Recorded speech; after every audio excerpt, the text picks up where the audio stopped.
Arkansas Select Volleyball Club focuses on personal and athletic development of our student athletes and creates a safe, positive, and effective learning environment in which student athletes strive to achieve individual excellence within a team dynamic. We view the volleyball court as our classroom, transformed to teach lessons of character, discipline, respect, responsibility, accountability, commitment, leadership, work ethic, teamwork, courage, integrity, communication, the importance of sacrifice and sportsmanship, plus many other important values on and off the court. Search Arkansas Select Volleyball online or visit our Facebook page, Arkansas Select Volleyball, to find out more.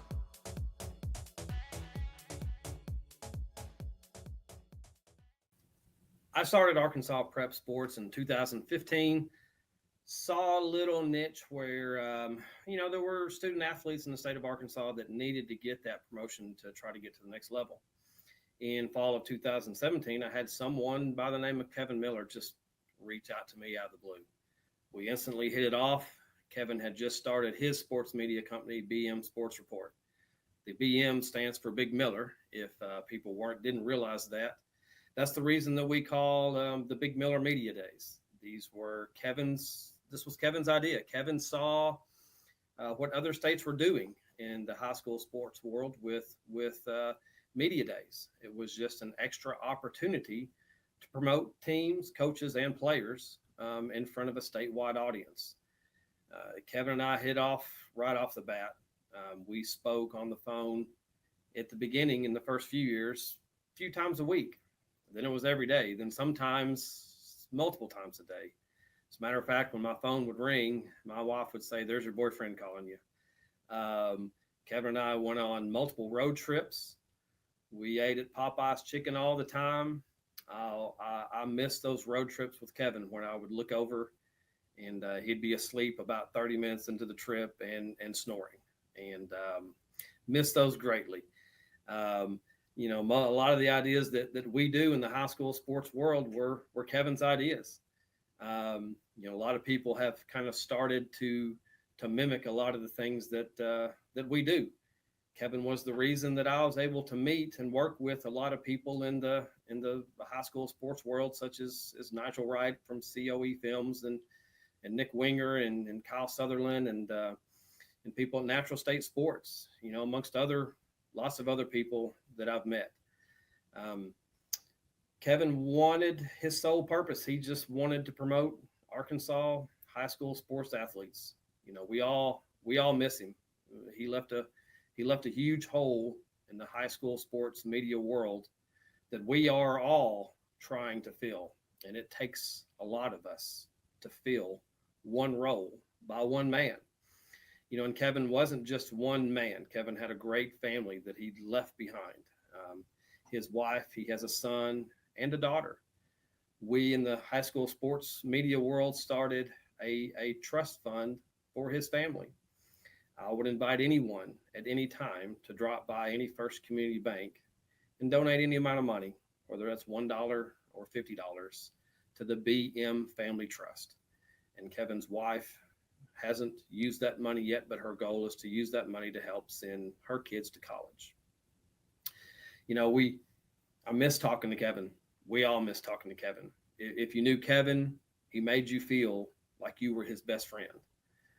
When in reality, he had 20 or 30 best friends across the state. I miss talking to him on a daily basis. Things will happen in the sports world, and I will still almost grab my phone so I can call him and talk to him. He took on my daughter Sophia during her basketball days. He called her his niece. He came to her AAU tournaments. He came to her high school games. He promoted her. He called schools trying to get her college offers. We all miss him greatly. He was a great friend. He was part of the family. And as everything we try to do now, these media days, which were his idea, we do them to honor and in memory of Kevin. So welcome to the Big Miller Arkansas High School Media Days. We're going to have one day of girls volleyball, followed by 3 days of high school football. We hope you enjoy them as much as we enjoy putting them on. Thank you.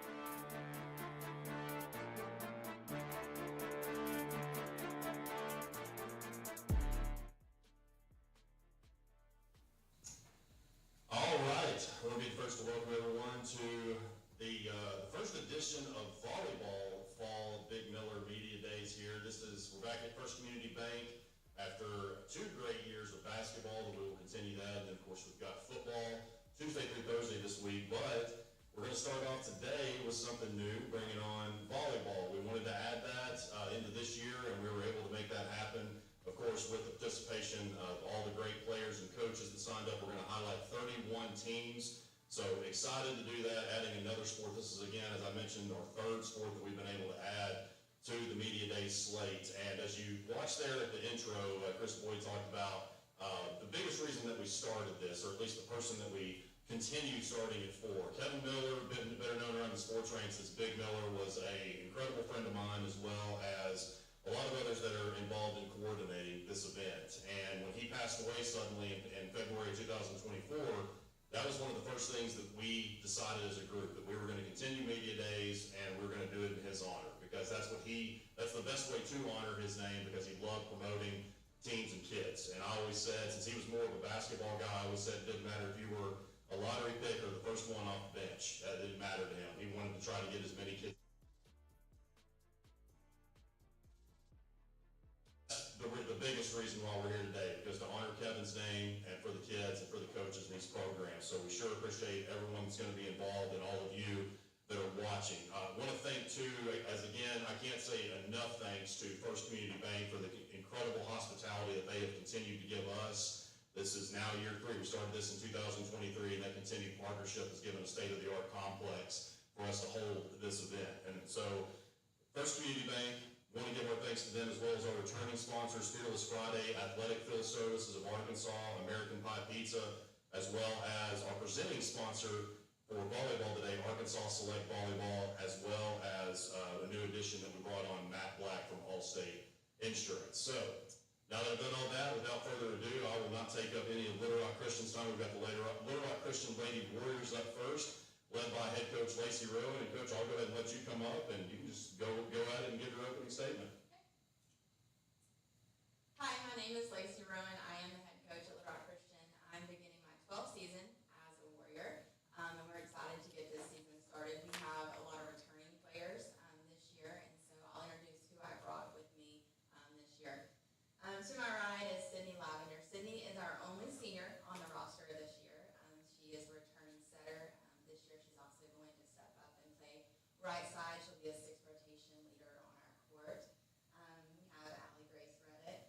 She is a returning starting middle for our team. She is a junior this season. We have Sadie Costello. Sadie is also a junior. Sadie was a right side hitter for us last year. She's a left-handed hitter, but she's going to step in a new role this year as a little bit of an outside, so a little bit of a challenge for her.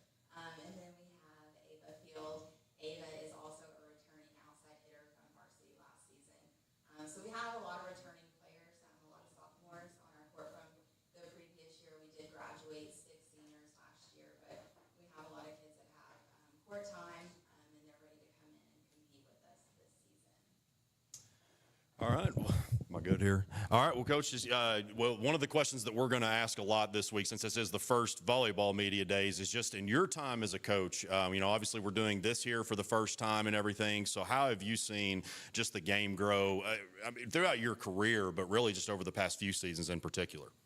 I've seen volleyball grow a lot in my career here. Being here 12 seasons, seeing volleyball kind of start out small in our schools, and now volleyball is one of the biggest programs we have. The kids are playing it year-round. You see clubs all over drawing kids in.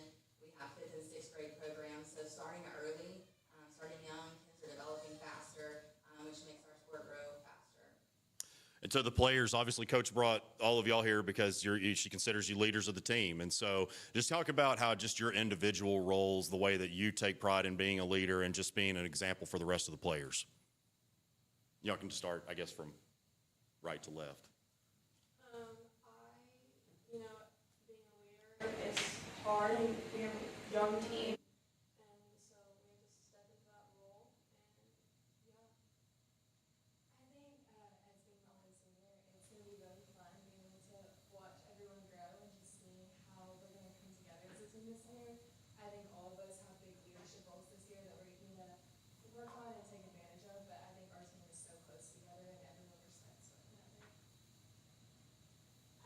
big thing about leadership leadership is like always cheering each other on, like no matter like what the circumstances on the court. And so I think that's like also like a big goal of like holding each other accountable and just like being there for each other. I think that since Cindy's only senior, we have a lot of juniors in like in our team, and like leadership, you have to be strong, but it's a very special thing because you can be an influence and you can encourage and just encourage not only your teammates but encourage you also. So. And Sydney, being the only senior on the team, have you looked at this season, like going into it a little bit? I've been in your shoes. I think just probably a lot of us here have been in your shoes of a lot of the first time for a lot of last, I guess is what I'm getting at. So have you kind of approached this season a little bit differently maybe than you have others? Yeah, I mean, our last team camp, I kind of thought about it like, oh, it's my last team camp having at 501, and so it's a lot of laughs, and so I'm really ready to go out really strong, and I'm so excited with this group of girls because we've all grown so close, especially this off season, and so it's bittersweet. I'm excited to make a statement this last year with our team, but also kind of sad to leave them. And Coach, talking about, we'll start on just 5A as a whole. It was really, you look at just the finals last year. You had a Greenbrier team that I think won 5 games the year before and ended up state runner-up. And then Shiloh Christian, of course, comes up from 4A and wins the state championship. But just talk about the depth that you've seen in state tournament play and just throughout your conference. Yeah, I mean, obviously, I feel like 5A is very competitive. We added Greenbrier into our conference last year for the first time, so they came in really strong. I feel like our conference as a whole is very strong every year. You have to compete. You have to be good to make it into that state tournament. And the state tournament, I feel like 5A has really grown, and a lot of the teams are strong, competitive. So you never know really who's going to land on top there because they're all competing so well. And, or go ahead, Jeff. If you, Yeah, you won a state title in 2021. You've had trouble the last few years in the state tournament. What do you feel like is the key to get back to where you were a few years ago? Well, I feel like the past year we have had a young team, and so we had so many sophomores seeing time on the court last year. So I think for us that's helpful in this year, having that growth, giving them confidence, time on the court.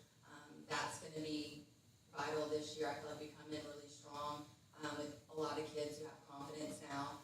They trust each other. They've played together a long time. So I think that's going to be beneficial for us this year. and to the players, kind of just building off what I was saying about just leadership and everything, talk about some of the things that you maybe have worked on individually throughout the offseason to better your game. I worked on like more of the mental side of it.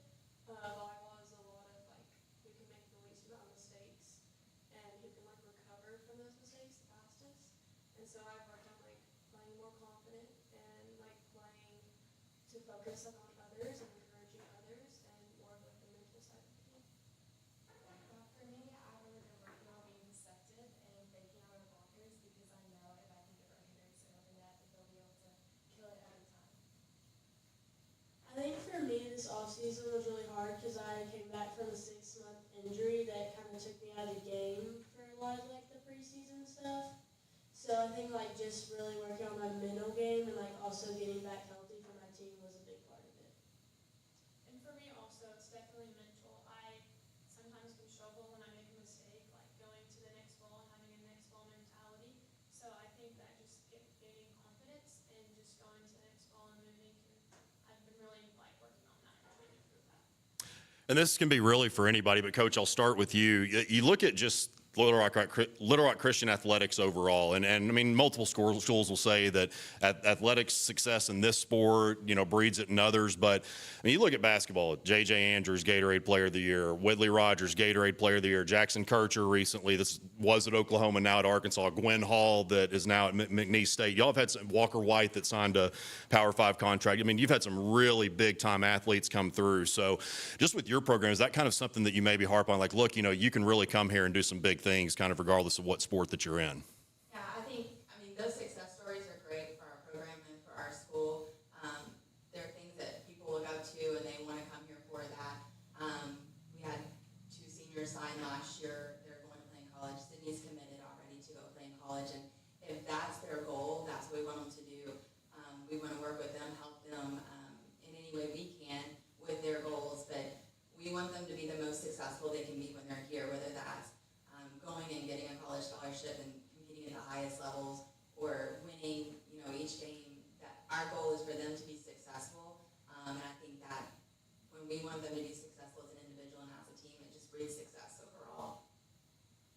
And Sydney, I'll ask you too, since you've been through the recruiting process, and that's one thing we want out of these media days too, is as kids that have been through the recruiting, especially, just kind of give your advice on that. So it's a lot different world than maybe it was even 3, 4, 5 years ago. So talk about how that was for you, and maybe any advice that you'd give to somebody going through that. Yeah, so it's a lot of work. It's constantly sending emails. It's taking the opportunities you're given. I was recruited by going to the schools themselves. And so I think that would be my biggest advice, is putting in the work and also just being your authentic self and not trying to be someone you're not. You want the school to love you for you and not for someone you're not. Sydney, where are you committed to? Oklahoma Baptist University. One question that we always like to ask, and some coaches may scoff, they may not, is there any game in particular, or I guess match in this case, I'm still in football terms, is there any match that maybe last year, whether it's conference, non-conference, that y'all are going to get another shot at this year, that you just, not necessarily you're focused solely on that, because I know you're worried about the first game, but just one, man, that one really got away from us, and I think that we could get it again this year? I would definitely say Greenbrier. They came in hot into our conference, and so I think we're now ready to take them on. And after playing them and having some experience against that team and their coaching, we're excited to have another match against them. I would say Benton. I thought we last season played a really great game against them, and they had a really good season last season. And with all their seniors going, I think we really have a good chance with our upcoming juniors and seniors that we can really make it work for the league. Coach, you always have a great tournament. Who are some of the teams that you got coming in this year to your tournament? Pretty much everyone that was there last year is returning, so we try to keep it really competitive. We have a couple new teams in this year. I know that we have, I think we have new, but pretty much everyone that was there last year is returning. We usually have a waiting list to get in the tournament, so we try to keep it as competitive as we can. What do you look into the season? What are your goals, expectations, and what would constitute a successful season for you in the end? Well, I think any coach would say to be competing for that state championship. I mean, that's our goal, to win conference. I think we kind of have to back it up a little bit and make some individual goals, and that's what we're kind of doing right now in the preseason, is what are each player's individual goals, what are our coaches' goals for the season. We do that as a team, and if we're meeting those individual goals, we're helping each individual be successful, that helps our whole team be successful.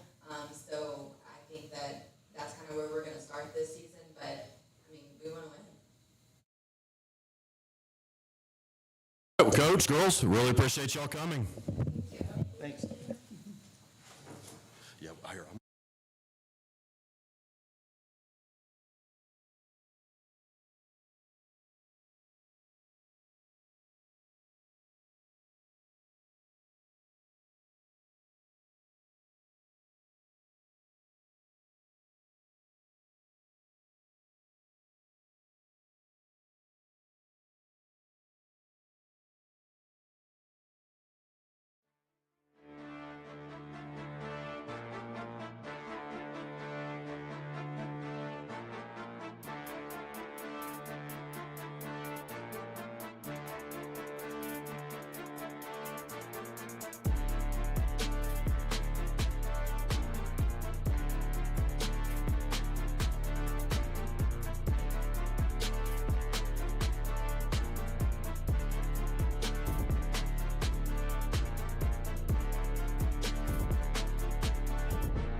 All right, up next we've got the Clarksville Lady Panthers. They are here with head coach Wes Davis. Coach, I will go ahead and throw it over to you if you want to introduce your players to us. All right. First, I want to thank you guys for doing this. You know, for volleyball, this is huge. So appreciate y'all. Appreciate first. I've got Leigh Rodriguez. She's my setter this year. She played middle last year, and we've moved her out there. She's doing a really good job. Madison Phillips is an outside hitter for me. May see some time for lib spot this year. Annalise Fultz is an outside hitter. Wasn't on lib last year. May see some lib time this year. And then Baylor Paisley is our middle. And talk about, I know you got, if I'm not mistaken, a pretty senior-heavy team, but just kind of talk about some of the other players before we get into the ones that are here that could contribute this year. Addison Harker's not with us today, but she's definitely going to contribute. Cody Paw, Coach Bala, play some DS for us. Cody's going to be an outside hitter. And Lily Clark. But we've had some pretty good performance out of my girls this camp season so far. So how many camps? I know I've heard a few different say that they've been camping all summer. Some have gone to maybe one or two. What does that look like for you guys? We host the second week usually, so they were senior high camp was what, the 14th? 14th, so we hosted the senior high camp the 14th, and then junior high camp 15th, the 7th grade camp the 16th, and then we've been in Alma the last 2 days, Thursday and Friday, and then we go to Greenbrier this week. So, and then next week, tomorrow, we'll be Benton, finish up for us.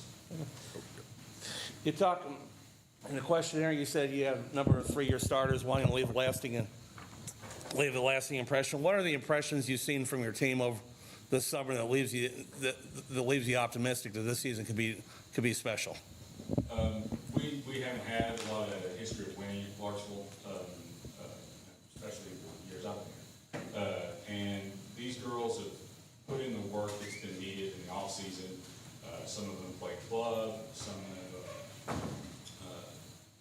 put in extra time in the gym, and their mentality as far as focus on not just the skill set, but the mental side of the game has really improved at times. So, and they're just good kids. I'm blessed. I get to coach really, really good kids. So. And kind of building off that for the girls, just we'll start, I guess, from y'all's right to left. Just talk about, just everything that you guys have put in, being a senior-heavy team, and also having that experience that you're going to take into this year. I think that most of us do try to put extra work in and get together. Most of us will take something to a chat and be like, hey, yeah, we're going to play sand volleyball or something, and we'll try to do that together. Since we're a pretty senior heavy team, we have a lot of us leaving this year. So my main goal is to focus on the young kids, the ones that are coming up, to try and bring them together as a team and try to make that bond so they know that we are not just a team, we're a family. So I think the main goal is to just have fun, be a family, and treat everybody with respect.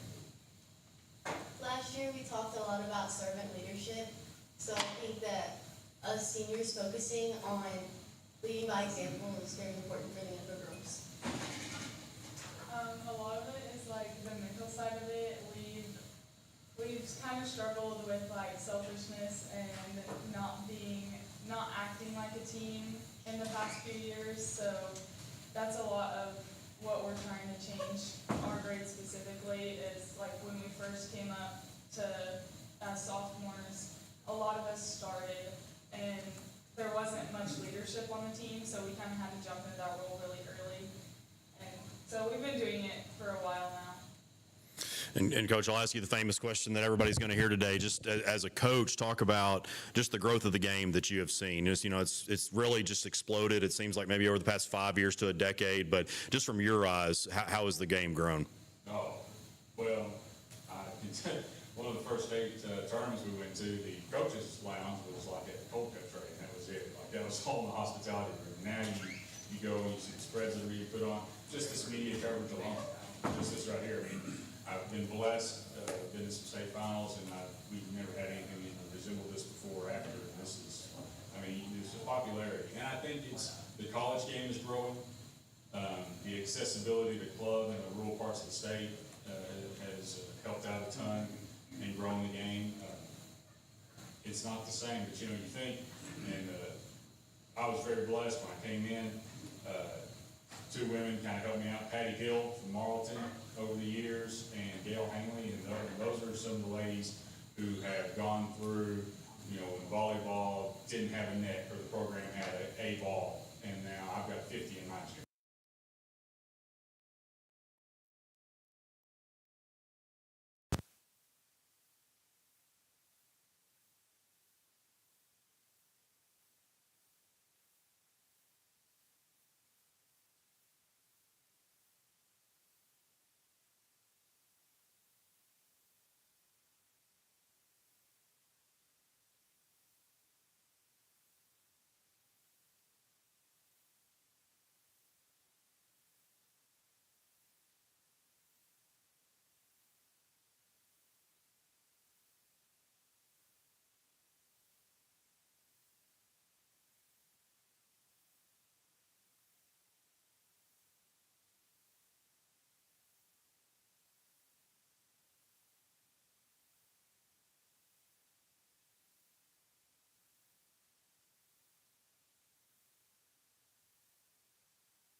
Okay.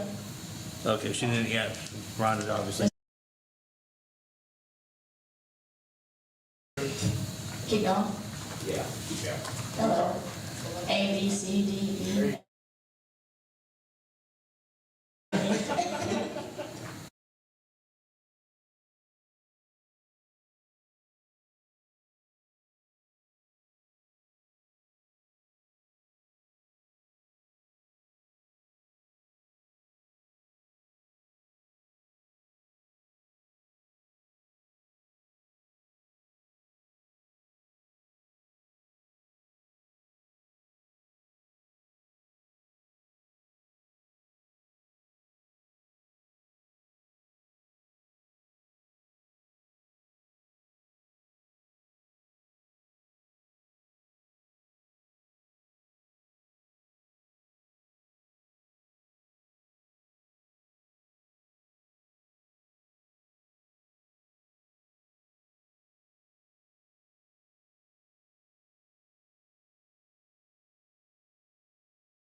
What means you?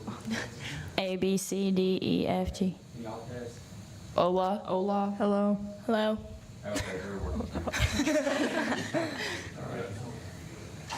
We should have all said hola. We should all say that.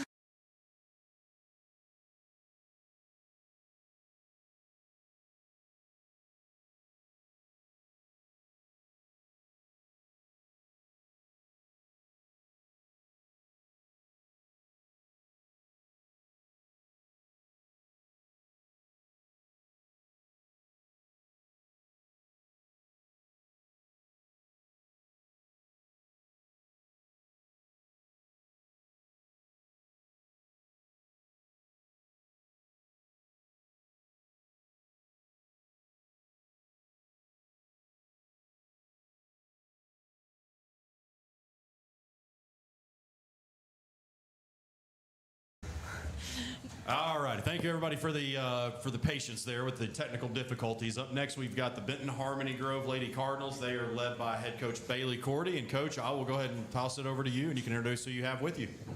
Thank you. I have, from my right, Britton Brown, Presley Walker, J.C. Bosser, and Leilana Kinnich. These are all going to be second-year starters, and this is their junior year.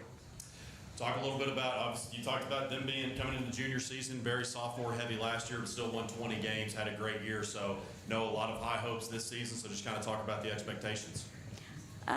So honestly, I was like unsure how this year would go. I mean, I knew we still had all of our starters returning besides one, but just didn't know. And we played in a team camp this Friday at OBU, and I think we're going to be better than we were last year. Honestly, our defense looks a lot better. They communicate well. They're better at serve receive. They've just gotten stronger and more powerful over the years. So I'm excited.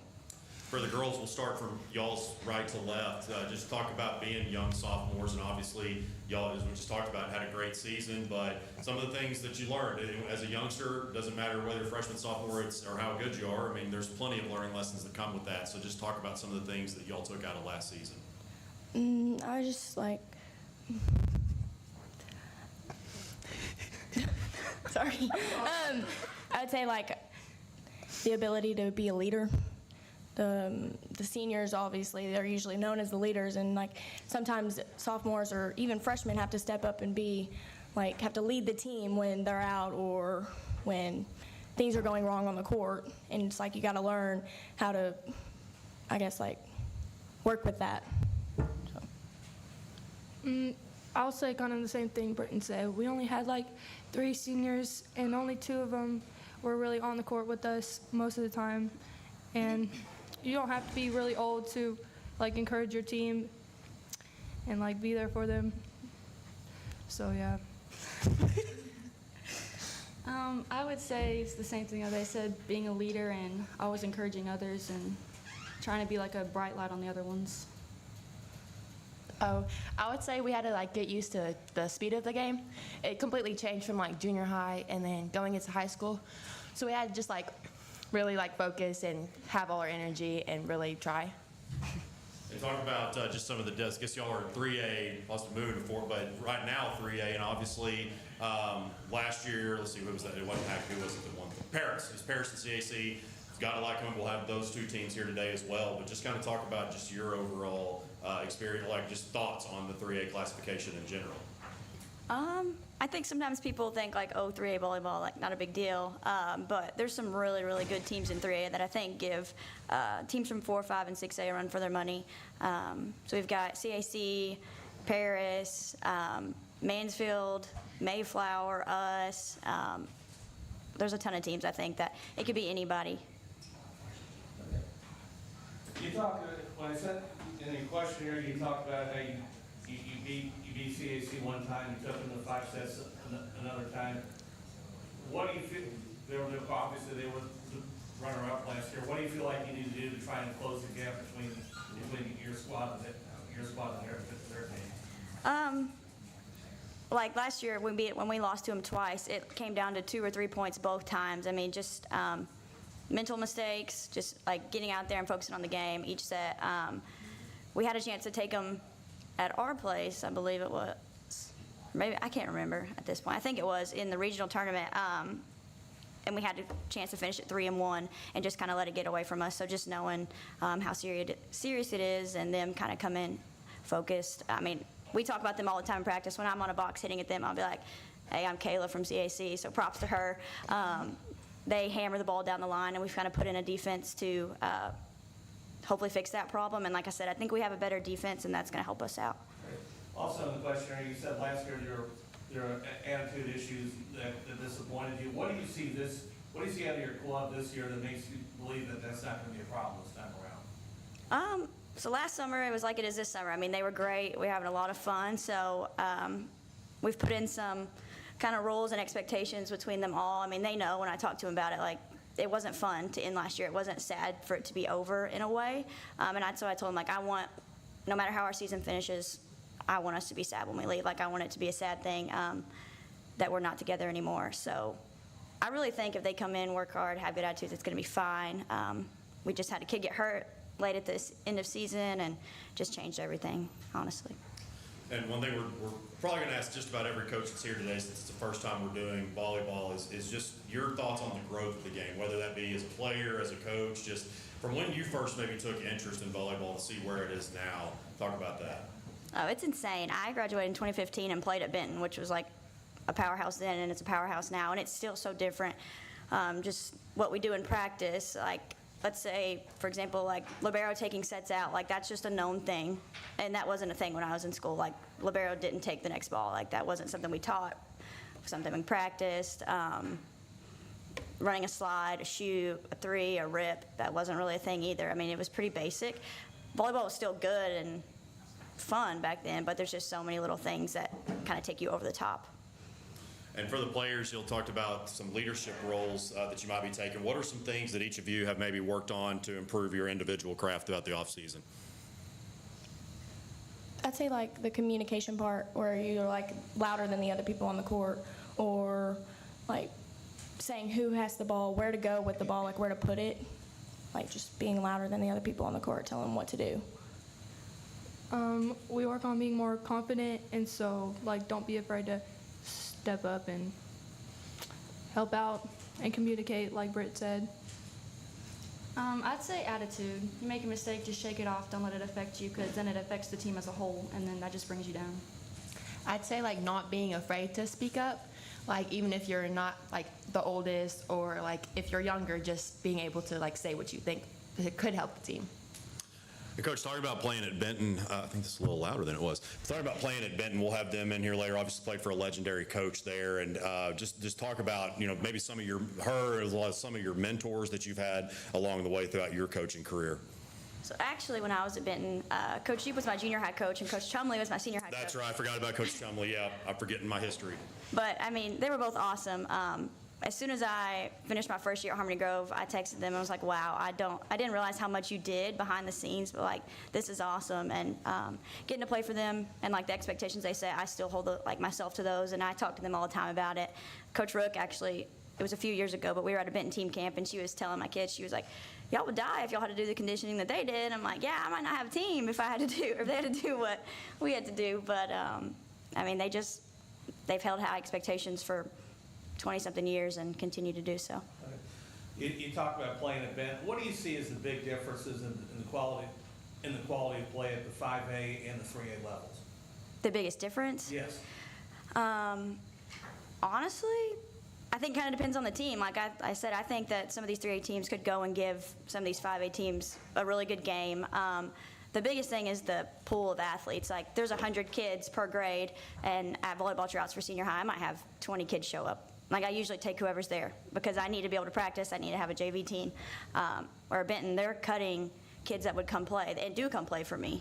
I've had a few move-ins from Benton that come and play on my team right now. So I think that's the biggest difference. They have a bigger pool, and the expectation, like, those kids are all playing club because they know if they don't, they're not going to make the team at those bigger schools. And it's a lot different in that aspect. All right, we'll wrap it up with one question that we always like to ask, and I know that some might say the next one, and I understand you're focusing on the season opener, but is there maybe that one matchup that, whether it's conference play, non-conference, that you're going to get another chance at this year that maybe got away from you last year? CAC. That's our team to beat. All right, I think that's overwhelming. Okay. All right. Well, girls, coach, really appreciate y'all coming. Thank you. Thank you.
All right, up next we got the Harmony Grove OC Lady Hornets. Really appreciate y'all coming up, making the trip. I know it was a good bit of a trek, but we're glad y'all are here. They're with Coach. They're led by head coach Scott Atkins. And Coach, I will go ahead and pass it over to you, and you can introduce who you brought with you. Thank you. I appreciate it. First off, thank y'all for hosting this event. I mean, volleyball is on fire right now across the nation. It's a fast-growing sport, and I'm just very fortunate to get up here and speak on behalf of the Harmony Grove High School Lady Hornets. And right now I have a senior middle blocker, Julia Hutchins, senior outside hitter, Daddy Claire Adkins. I've got a junior right side hitter over here at Isabella McDonald, and then our junior libero, Julia Knight, on the end down there. I'll just start off a few minutes to introduce our program. I know you may have seen us with football teams, baseball and such. This is only our second year in conference play. We had 2 years probationary period just trying to figure things out. And last year, we took advantage of lessons learned. We are brand new. I mean, we knew nothing of volleyball before the kids said, hey, we would really like to start this sport, and our administration supported them all the way through. And I tell you, I mean, there are a lot of girls at a small school that want to play volleyball, and it's really becoming exciting. And, you know, last year we entered not really knowing what to do. I had no experience with competitive volleyball in the state of Arkansas. And, you know, just out of necessity, we came in and we learned a lot last year. The coaches from the other schools and from around the conference and the state have been incredibly supportive. We get the program started. And these girls have just kind of really stuck with the growing pains as we've learned new things. Over the summer, we decided to start, not just for girls volleyball, for overall girls athletics, a strength and conditioning program. We started back in December with our football coaches. And you would be surprised at how much the girls enjoy lifting, getting stronger, you know, seeing the increases in what they can do performance-wise and seeing those results. And so we decided that we would keep that program going all through the summer months. In the month of June, we hosted open gym sessions 3 to 5 times a week, and I averaged 12 girls. Even when the arena floor was closed down, they couldn't hit volleyballs, they were in there hitting the weights, getting stronger.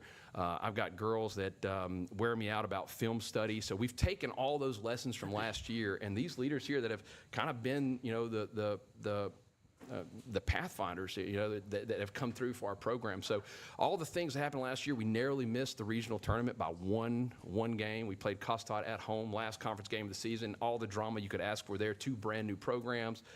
Costard's got just tremendous amount of growth, and they upset us there at our house, and we didn't make it to regionals. So, you know, that helped kind of set our goals for this season to be, we know we're a new program. We want to show how much we've learned. We want to be competitive in absolutely every match. You know, I mean, we want to make sure that the opponent knows that we're there and that we're playing, and that they're going to get something out of it as well. And we want to make a regional playoff berth, and we want to get that first postseason victory and establish a real legacy of winning at Harmony Grove. And you know, I think these girls that I've got up here and the ones that aren't here with us, our entire program, they have just bought in 100%, and we're super stoked about what's going to happen in the future.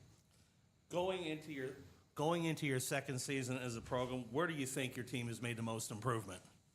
You know, our understanding of the game, we're not just playing church league. We saw something on YouTube. We actually understand strategy now. We're implementing strategy. Instead of just surviving and keeping the ball off the ground and trying to get some good serves over, we're actually moving and understanding the game now. We understand, you know, why position responsibilities are the way they are. We know what our base formations are. We have some more intricate tacks that we can do now. And before, we were doing the basic fundamentals, just bump, set, hit, and see what happens. Now we're actually organized and putting those things into play. And I was just getting jacked up listening to you talk about it, because I love growth in sports especially, but yeah. I noticed the girls, when you said, talking about the excitement, they all were pretty emphatically shaking their head yes. So I want to hear from y'all right to left. We'll just do that. Just talk about the excitement from when you started it to where it is now. I think before, like, we really got to understand the game, it was hard for us to keep our head up because we were, like, not messing up, but we were just getting confused kind of where we needed to be and how we needed to work at things. And I think once we actually got those, or we actually got to understand things, it made us keep our heads up because we were able to work on it and get a lot better at it as we went on. When we started working in the weight room, it didn't just make us more stronger physically, but I think it also helped with our mental strengthness. pushed us to our limits, showed us how strong we can be if we continue to try. And Coach was just there to make sure we pushed ourselves. So yeah, the excitement, like in the start, our program was so new that it was a very, very slow start. But as we started winning sets and maybe losing a few here and there, we kept learning from our mistakes, and just growing in general was just amazing, and with these girls especially. I agree with everything my teammates are saying. Whenever I first came into this program, it was more so of, oh, I need a sport to do in the fall. But now, volleyball is my life, and I'm proud to sit up here with these young girls and our coach. And honestly, like, I'm jittering right now with excitement just being able to talk about volleyball.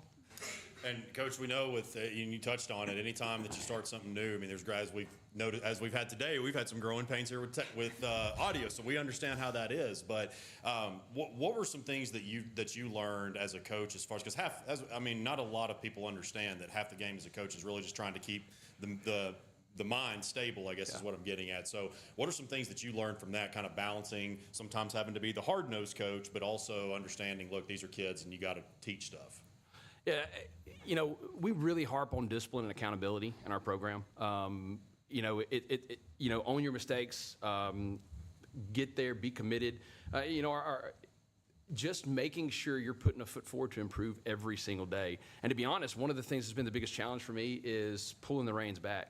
You know, we're a small school. I think every one of these girls plays multiple sports, whether it's track, softball, basketball. I mean, they're just, and so having to pull the reins back and say, look, I know you want to get out and smoke the volleyball today, but you know, we did it for 3 hours yesterday, and we only had a 2-hour practice. I mean, I've got girls showing up 45 minutes early at the volleyball, and then, you know, practice ends, and I'm like, hey, you got to go home. You can't stay here keeping on hitting the volleyball. So having to pull those reins back and say, we're going to get there, but you got to take care of your bodies. You got to make sure that you take some time off. And that, I think, is my biggest challenge. We're improving. The girls are catching on, and they're learning, and they're just 100% pumped about the game all the time. So that's my biggest challenge, is telling them, like, hey, you do need to scale back and take a little bit of break. But, man, I'm telling you, I'm on fire about it. I mean, I got chill bumps just thinking about it. I mean, when you have a team of girls that are, like, dedicated to the program, like, hey, we're going to, you know, have a 2-hour practice on this particular day. I know it's sun and fun. They're like, all right, cool, we'll be there. And they show up 45 minutes early. I mean, that makes your job as a coach pretty easy. Now I just need to make sure that we're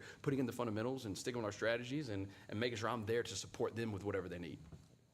What are the things that you like to see from your team in year 2 of the program? Year 2 of the program, growth and improvement. Understanding that we're going to focus more, just as much on our mental toughness and our game IQ as we are on the physical skills that come with volleyball.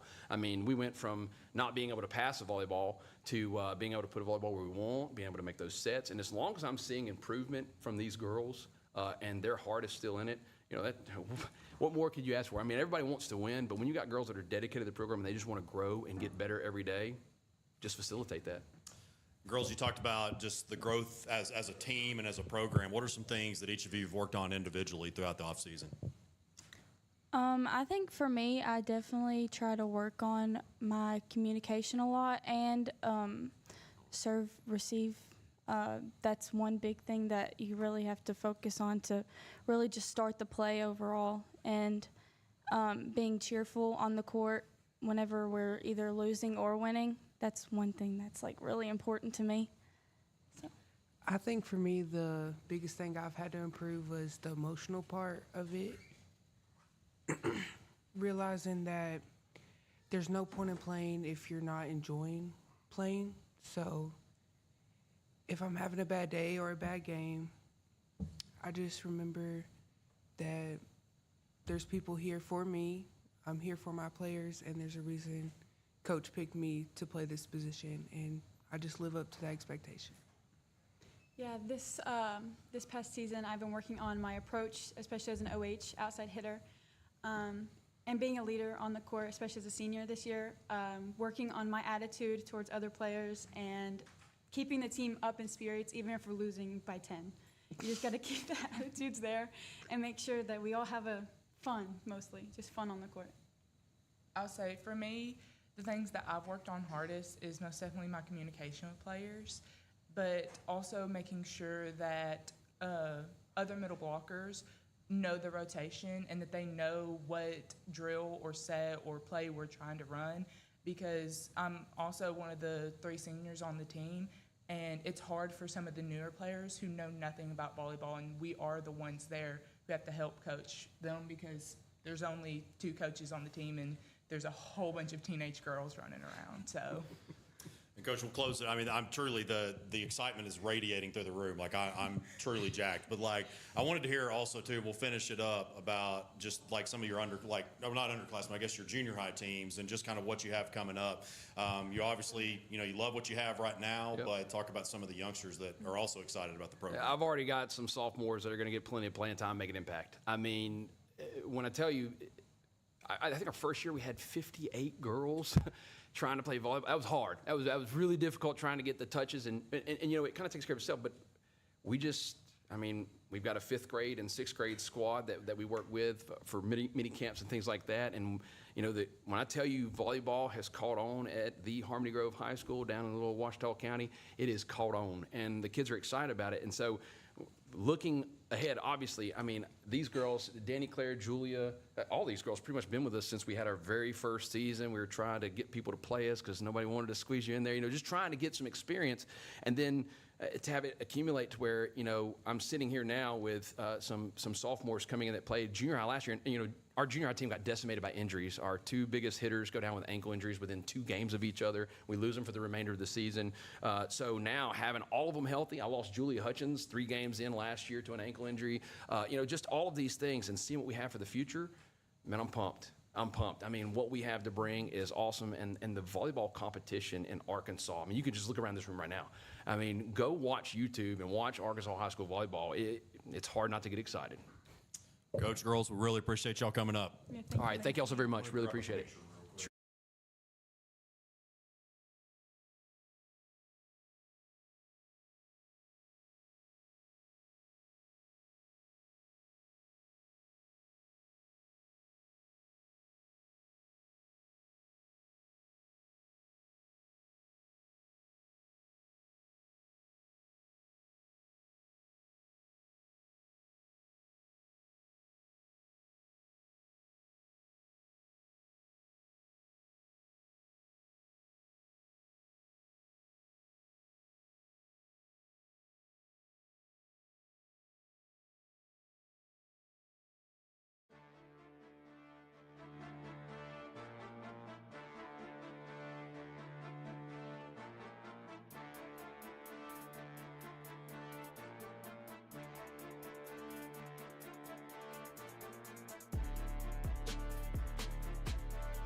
All right, up next we got the defending 2A champion Hackett Lady Hornets led by head coach Bridget Freeman. Coach, I will go ahead and pass it over to you so you can do your opening statement and introduce your players. Thank you, and just want to thank you guys for this. This is awesome. We're very, very excited to be here. First year of volleyball doing this and recognizing our girls, and so it's really, really fun. The girls that I have brought with me today, this is Caitlin Edwards. She is a junior. She was our setter last year. We ran a 5-1 offense, and she actually broke the record for the most assists in a season with 127, and so that is our AAA record as of now. This is Michelin Freeman. She will be a senior. She is the current Gatorade Player of the Year for Arkansas. And to my right is Kinley James, and she'll also be a senior. And she was one of our middle blockers, and she's an all-state, all-conference kiddo. Well, I think probably the first one is you guys had an incredible run in Class 3A. You got a championship or two, if I'm not mistaken. Of course, had the runner-up for those few years before you moved to 2A. Then you do it last year, and a lot of individual accolades, obviously team accolades on top of that. So just talk about what that was like to add another one to the trophy case. just a really amazing year. You know, anytime you can go 36-0 and have an undefeated season, it's crazy. And so, you know, we had a lot of close games where we had to battle through some things. We really never talked about an undefeated season. We honestly just kept focusing on our goal, and our goal was to be in that state final game again. Last year was our 6th year in a row to be there, and we're hoping to make another run for that this year as well. In the questionnaire, you've committed to the Lakeside tournament. You were still debating between Spike Fest and Fort Smith. What tournament are you going to? We decided to go in the Fort Smith tournament just for travel purposes. Our schedule is ridiculously heavy with travel, and so Fort Smith is quite a bit closer, still tons of competition. So we're going to do Lakeside, Fort Smith, and Paris this year. Okay. You 2 years ago, you won that Fort Smith tournament. You've played teams in 4A, 5A, 6A. Talk about the difference in talent level between those teams and your team, which has been 2A, 3A the last few years. You know, we really like to push ourselves. We love the talent. We love playing the bigger schools. I feel like my kids really get excited for that chance and get a chance to show their skills. They all play travel ball, play club ball, and so they're playing those kids anyway during the club season. And so getting to play at that level for tournaments is something they really like.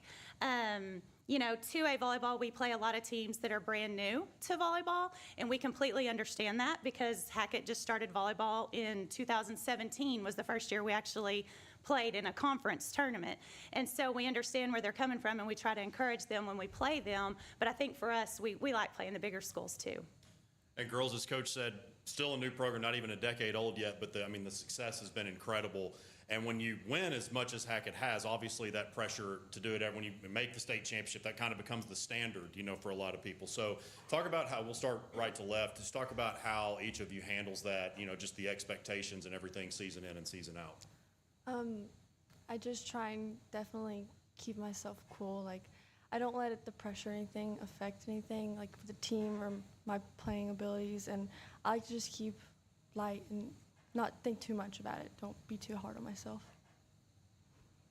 Going to a small school, we kind of spend a whole lot of time together. Like, we all play the same sports. We all have a lot of classes together, like, no matter what the grade is. So I just feel like we lean heavily on each other to, like, get the job done. And we know what each other are capable of, and we just push each other to our limits every day. And we're also giving each other grace and just trying to learn from each other the best we can. And we know that pressure is a good thing. It helps you grow. And so we like to be put in those situations and see what our bodies and our brains can handle. So I just try to stay as calm as I can, just have as fun in the game as we play, and enjoy it with my teammates as much as we possibly can. Michaelin, talk about being a Gatorade Player of the Year for Arkansas last year, and how special is that to receive such an honor for playing at the 2A level? It's really cool. I think that I definitely could not have done it without my team, and I know that that's something what most people would say, but I mean, like Coach Freeman, Mom said, Caitlin's a first-year setter, and so for her to come out there and be able to run a 5-1 and just to be able to put the ball where I need it every time, it's insanely impressive. And so just having a whole team and community full of people who are willing to support me and help me to be the best that I need, it's just really an honor to be able to be the Gatorade Player of the Year. And kind of building off that, obviously I know it's about the Lady Hornets team, but you two, the Freeman girls here you guys have had a very unique opportunity. I mean, obviously, Coach, you've coached all three of your daughters. Michael, and you've won a state volleyball, I guess, and softball championship with Kinsey. So just talk about what that's meant, you know, just not necessarily within your family, but to do it at Hackett. I mean, a place that so many of your family members have really made a name for themselves. I think that, you know, it's very, very amazing, but to be honest, I look at all of them like my daughters, and, you know, they're all at my house all the time, and they're either swimming or we're going shopping or we're doing something. And so truthfully, you know, the community of Hackett is a family. And so when I first started volleyball, people just jumped on board, and it was just unreal. And we started, you know, travel teams at Hackett, and we did camps, little kid camps, and it just grew. And it just was unbelievable to see how much everybody trusted in the system and just trusted me with their kids. And I feel like, you know, getting to coach your own daughters is pretty amazing. And I'm very blessed to have done that, but just truly blessed to have all these kids.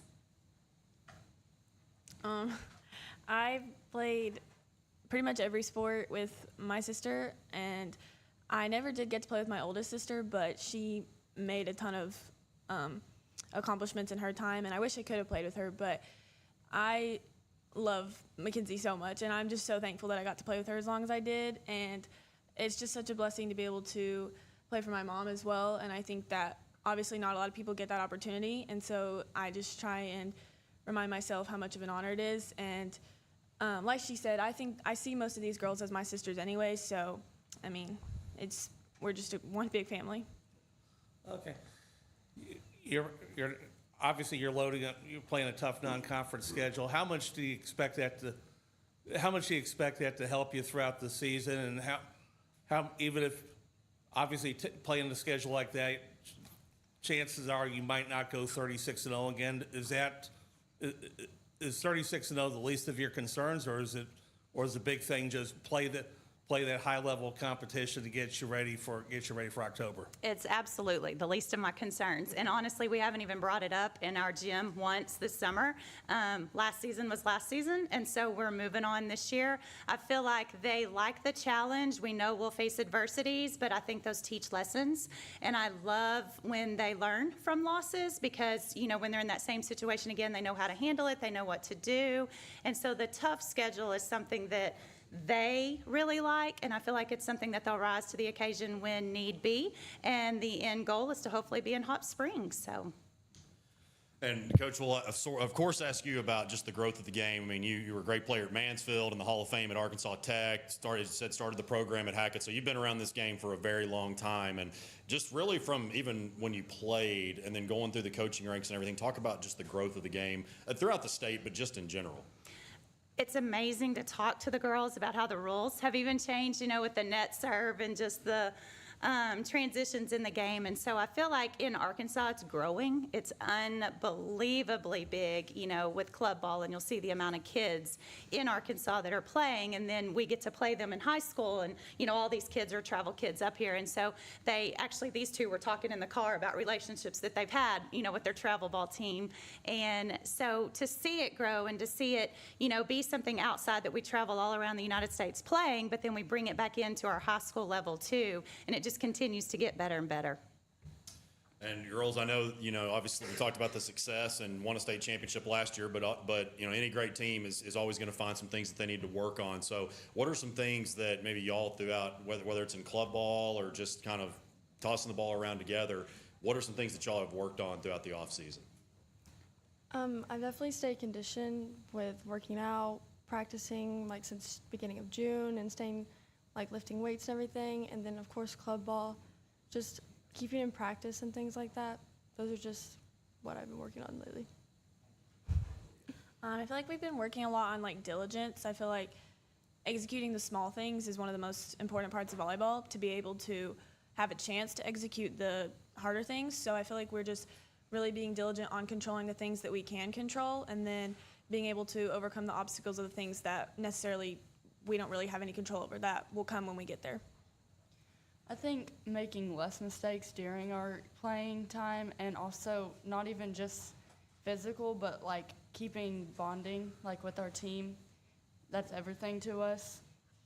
We really are strong in bonding with our team. So.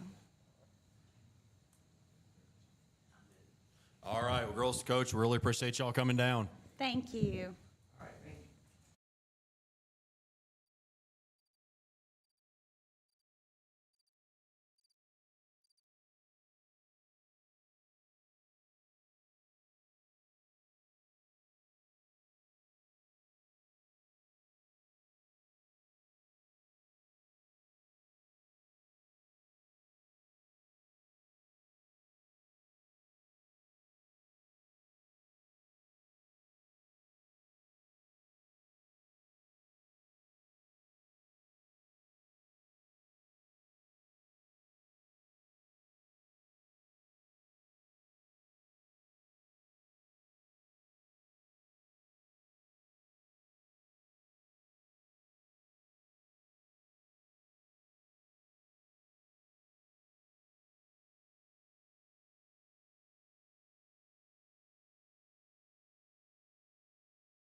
All right, up next, we've got the Paris Lady Eagles, the defending 3A state champions, led by head coach Jerry Fulmer. Coach, I will go ahead and pass it over to you for your opening statement. You can introduce your players.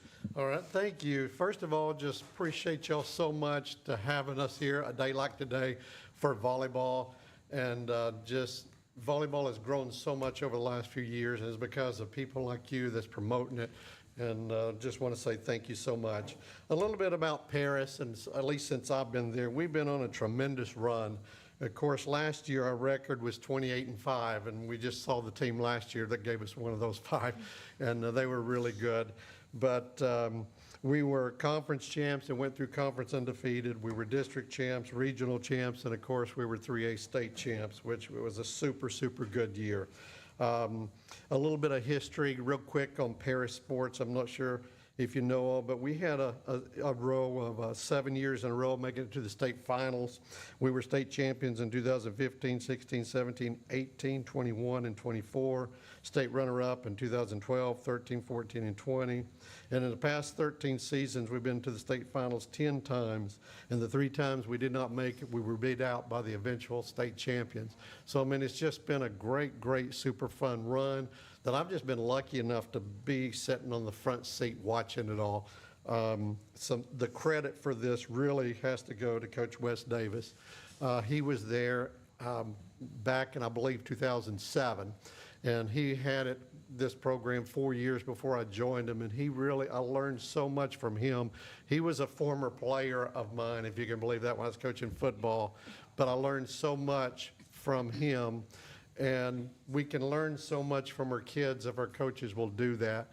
And so that's why I'm glad you're having kids up here to come and listen to them too.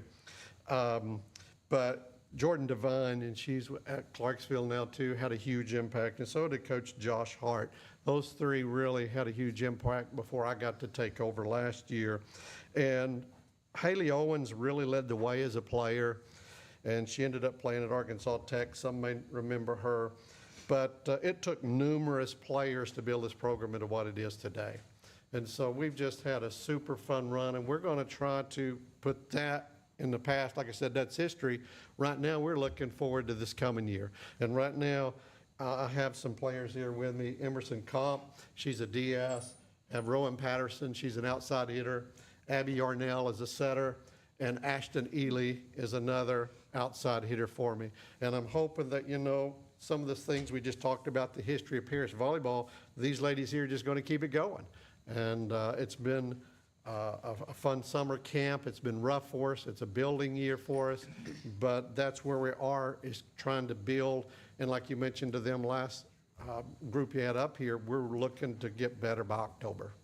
Now, just to reconfirm, all those years in the state final, that you were an assistant on all those teams, correct? To make sure. Yes. Now that you took over as head coach last year and getting literally, like you said, a front row seat to all that success and being a part of those teams, what were some of the main things that you took out of being an assistant that you utilized as a head coach? Number one, I think, is make sure you have a program that the players want to come to. I create a situation where they don't want to be there, you're not going to get better, you're not going to work. So that's number one. And really, Wes is the one who really kind of got me on that, because when I first started back in 1990 and coaching football, it was all about having the best football team. Well, there was a guy named Bill Van Meter as a coach there too. He's a defensive coordinator. Coach Van Meter helped me understand your team is made up of people. And, these people are playing the sport. And then that's carried over through Wes. He kind of added to that, which you got to let the kids have fun. If they know they're going to get to play scramble and have fun, then they'll come and work for you. They'll do whatever it takes. So I think that's one of the huge keys there, is keeping a program that my players want to keep coming back to. And girls, building off of that, we'll start from the right to the left. Knowing that Coach Fulmer was going to be the one that stepped in that position. Coaching changes are always hard no matter what, but just knowing someone familiar to the program and then him stepping in and having the run you did, just talk about that. I feel like definitely knowing somebody coming into this role was helpful, just because he's been our coach since 7th grade, and knowing him so well, I knew that he was capable and that we can succeed with him. I think it was a lot better to have somebody who was already in the program stepping up as our head coach than it would to have somebody new who didn't know all of our players, because he's been coaching us, like all of us, since we've joined, and I think it just helped a lot with our confidence. Just like my teammates were saying, like he's coached us since the 7th grade, and he knows what we're all capable of and how to push each of us in our own individual ways. So having somebody new coming in, they have to figure all that stuff out, whereas he just already knows. I think just knowing that Fulmer has confidence in us and that he never has left our side since the 7th grade, and I think that overall it just helps us play better as a team. Okay. Coach, you lost 5 starters from last year's state championship team. How is throughout the summer, how is the process going of replacing those 5 starters, and what have you seen as far as development and chemistry throughout the summer here?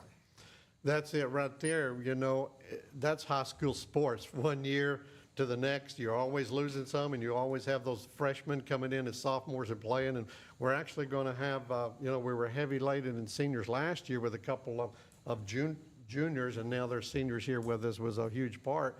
But we've just got new pieces to the puzzle. And so our summer camp, that's what we're trying to do, is let them get together, play together, figure who needs to be where. And of course, Abby here is my setter. She also plays basketball, and she's been involved in FBLA and so forth. So she's missed a lot through the spring, and it's pretty important to have your setter and hitters on the same time, and it just takes reps to do that. So that's why this summer has been important. Maybe our win and loss record has not been the best, but we're playing quality teams. We went to Branson and played. We went down to 501 and played a lot of these schools here that you're going to be having today, but we played very quality competition. And so it's just given us them time to play together and figure out timing, where to go. We also have some sophomores, and you know how that is with sophomores, younger players. Many times it just takes them a little while to adjust to the speed of the game from junior high to high school. And we've got some that we feel like are going to be really good. And so this summer is just part of that growing process. And that's what I tell them. I said, right now I'm not concerned with wins and losses for summer camp, because getting to the point we want to be in October is a process. And that's what we're going through right now. And if we're not willing to go through the process of playing these good teams, then we're never going to get there.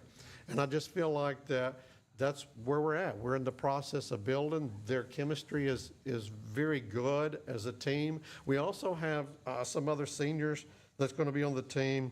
Danny Moore, Elena Cunningham, and Jolie Reed. I feel like those are not here today as far as integral parts of the playing for, but that's still part of our team chemistry that allows the team to grow together. And so we're still right there trying to grow through that process. And for the players, just ask the same question to Hackett, the 2A state champions a second ago, and then obviously y'all are the 3A state champions, so it couldn't have gotten much better, but great teams always figure out ways to make themselves better as a team and individually. So what were some things that all of you worked on throughout the offseason to kind of hone your craft a little more? I feel like I've definitely worked a lot on my attitude and keeping myself confident throughout my play, whether I'm doing bad or good, whether we're winning or losing. And I've definitely focused more on the little things such as serve receive, because that is a key quality, because we have to get the pass to get a set and a hit. I think a lot of my off-season, I've worked on my attitude in the game and not letting my mistakes get to me, because if one person on the team is down, it's going to affect the rest of the team.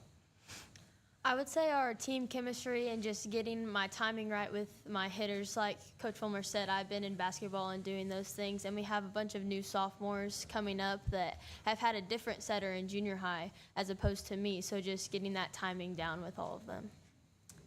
I would say just being more explosive when I'm hitting and being smarter with the ball to score better points for our team, and being there for the sophomores, because when I was a sophomore, I was on varsity, so I try to be there because I know how it can be being the only sophomore on varsity.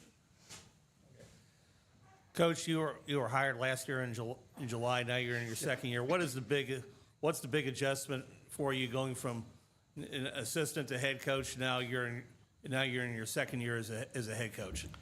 Just every decision that's made comes through me. You know, as an assistant, I always said, go to the big guy.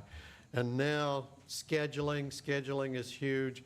I'm stressing over our schedule. Did I put together the right schedule for us? If we look at our schedule a little bit, we've got 3 4A teams, 3 5A teams, only 1 3A team in our first 7 games.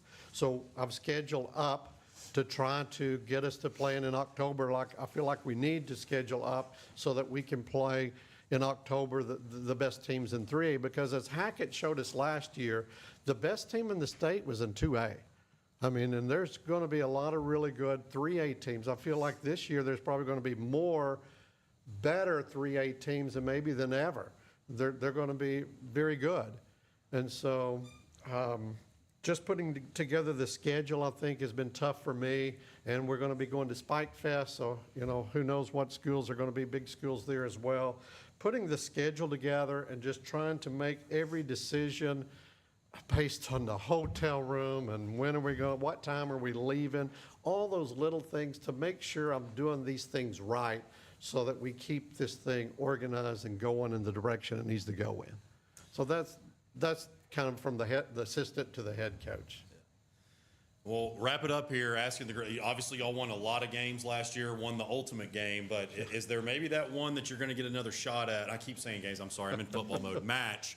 Is there any of those matches that you may be looking at having? And I know you're focused on the season opener and all those things, but maybe one that got away from you that you're circling on your calendar.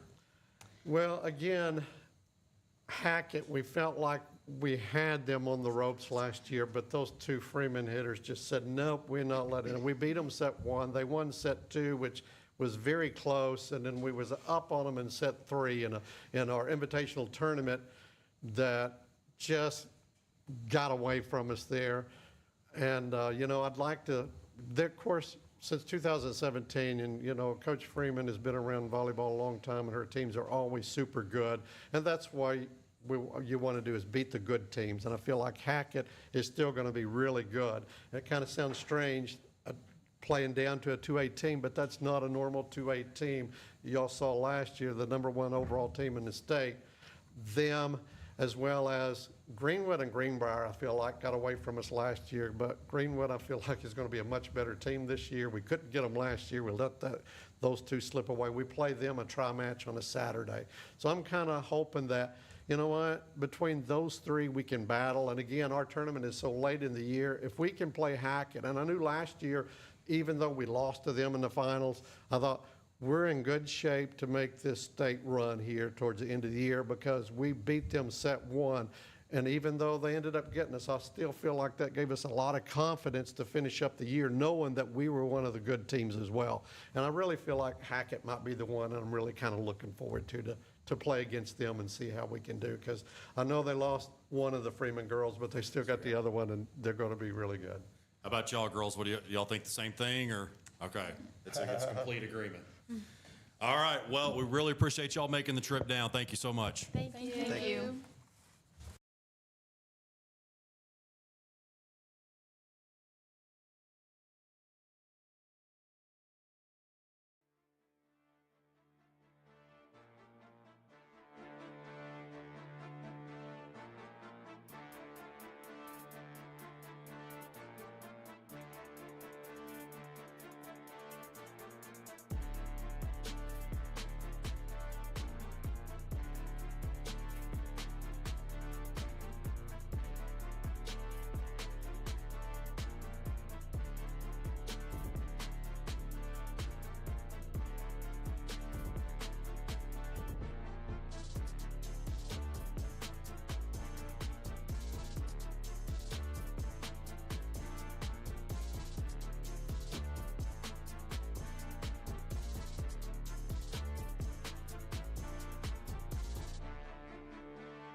this year, so. I have no idea. All right, up next, we've got the Guy Perkins Lady Thunderbirds. They are led by first-year head coach Chip McDonald. And, Coach, I will go ahead and pass it over to you. You can give your opening statement and introduce who you brought with you. Thank you very much. Well, as he said, I'm Coach Chip McDonald, Guy Perkins High School. I brought with me, starting on my right side, I have J.C. Varnell, Riley Passmore, Eden Elliott, and Aaliyah Bryant. This group of girls has been a great group of girls to have my first experience coaching volleyball with. Last year, they were 11-8, 5-2, lost in the first round of regionals, but that was a big step for this program, getting to that next level, getting to that postseason time, and looking forward to that again. Right now, projected starting lineup, we got some of the girls I have with it: Eden Elliott, Leah Bryant, Zoe Kuzmal, Riley Passmore, J.C. Farnell, Chloe Green as our libero, big help right there. I have a couple other key reserves: Brooklyn Delph, Savannah Duncan. All have been real contributors here. One thing I'd say about this team, we have a very senior-laden team, a lot of upperclassmen. We've got 6 seniors, 2 or 3 juniors. We do have some key sophomores that'll be helping us out. So we have a lot of experience. A lot of experience over the past few years. We're in a tough classification, tough conference. We're in the 2A3. So we're hoping our experience and our chemistry are going to be key for this year. I know it's been key for me as a new coach. So looking forward to a big conference season. We got games with Hackett, Quitman, Hector, Magazine, Mulberry, all teams in our conference. We're going to go to the Sheridan tournament later on and see some tough teams there. So looking forward to an exciting year of Thunderbird volleyball. Yeah, and this is, of course, first, I guess, came over from Midland. So just talk about the transition, how that's gone so far. It's been great. Like I said, these girls have been great. They've showed up every day working hard. We've already hit a couple of camps. Speaking of volleyball, we went to the Rib City volleyball camp up in Cape Girardeau, Missouri. Had a good 2 days there. A lot of competitive volleyball against some good teams. We've gone to the Clarksville camp, played a lot of bigger schools, getting ready for season. Again, very competitive, won quite a few sets, saw some really good teams. So it's been a good transition. I've been around some good volleyball teams in the past, so taking what I've learned from watching those teams and then what these girls already know has made a very smooth transition. And for the players, Coach definitely talked to us about just a little bit how he's pushing you guys with some of the competition and everything throughout the summer, and that will get you ready for the season. But just talk about how you feel that you have improved as a team this summer. We'll start from the right to the left. Over the summer, we've worked on our chemistry a lot. We started to learn how each other plays. Positive attitude's really big with us. We've had trouble with getting in our own heads, and it's affected the whole team. So just mentality. We did get a lot of new players last year, so the chemistry is like a really big deal this year. And our attitudes do compile to that because it's just important. I would say chemistry as well. Last year, I feel like we struggled a little bit with that, like not knowing where people are on the court, talking. And I feel like this year we've definitely grown with that. I'd say we definitely improved with effort because there were balls we just were not getting, and like just standing on the court and watching overall. I'd say we've improved on chemistry as well. And it's not even on the court, with our coach as well. Because considering all the changes that we've faced, I'd say that we pulled it together and worked pretty hard. So. You made it to the regional last year. You lost to Lifeway Christian. What do you feel like as a second-year program, what do you feel like is the key to making that next step to get into the state tournament? For our program, we've really been working hard on, like the girls said, chemistry, communication. The effort's been there all the time. These girls hustle all the time, work hard. We've also been spending time getting stronger, getting quicker and stronger. These girls have learned to love the weight room. Don't let them tell you anything different, but they do like going in there, getting a little stronger, getting faster. It's starting to pay off. They're starting to recognize in games their jumping ability, their speed to the ball. It's starting to click of how that's all transitioning. So just taking that next step in conditioning, communication, getting our experience up, like I said, going to the Clarksville team camp and playing a lot of bigger schools. So we face that tougher competition early and gets us ready for next season, or for the upcoming season, I should say. We've heard a lot, I guess we're a little over halfway through the first session, heard a lot about chemistry from teams and just kind of really just gelling, which I know is, a big part of the summer. But I guess I've covered you from your Calico Rock days, volleyball, softball, basketball, all girls sports. And so you've been around the girls sports game for a while. How are some things that you channel that, maybe not just with girls, but just athletes in general? Because as we know, about half the battle with athletes is the mindset. So, what are some ways that you go about with chemistry and, maybe just anything that you have to correct? As far as chemistry, a lot of it's getting to know your players, getting to just talk to them through practice, through games, through other fun activities. I'm going to bring up the Missouri camp we went to. I've been on the job about 2 weeks, and now we're loading up for overnight camp in Missouri, and that's where you get to know each other, and you're spending a lot of time together. We played 7 games over 2 days, and so just through that process and through the grind of practice and weightlifting, and recognizing if someone's having a bad day and going to talk to them, or if they're having a great day, realizing they're having a really good day and figure out what's going on and try to build up those successes. These group of girls, as we were up at Missouri, played the old birthday prank at the restaurant. Got the old Achilles waitresses and stuff at Achilles to bring out the birthday ice cream and do the clap song and all that good stuff. And everybody has a video on their phone somewhere. So just building that time together, those sets together, that's the biggest key and that way you can learn how everybody operates in that. So we've had a good summer in that respect. And building off the question about coaching multiple girls sports, what is a way, you and I have talked about how softball has grown and things like that, but how have you seen volleyball? That's just another exploding sport in this state. Well, we're a 1A school with a volleyball program, and 10, 15, 20 years ago, that was unheard of. You never even thought about that.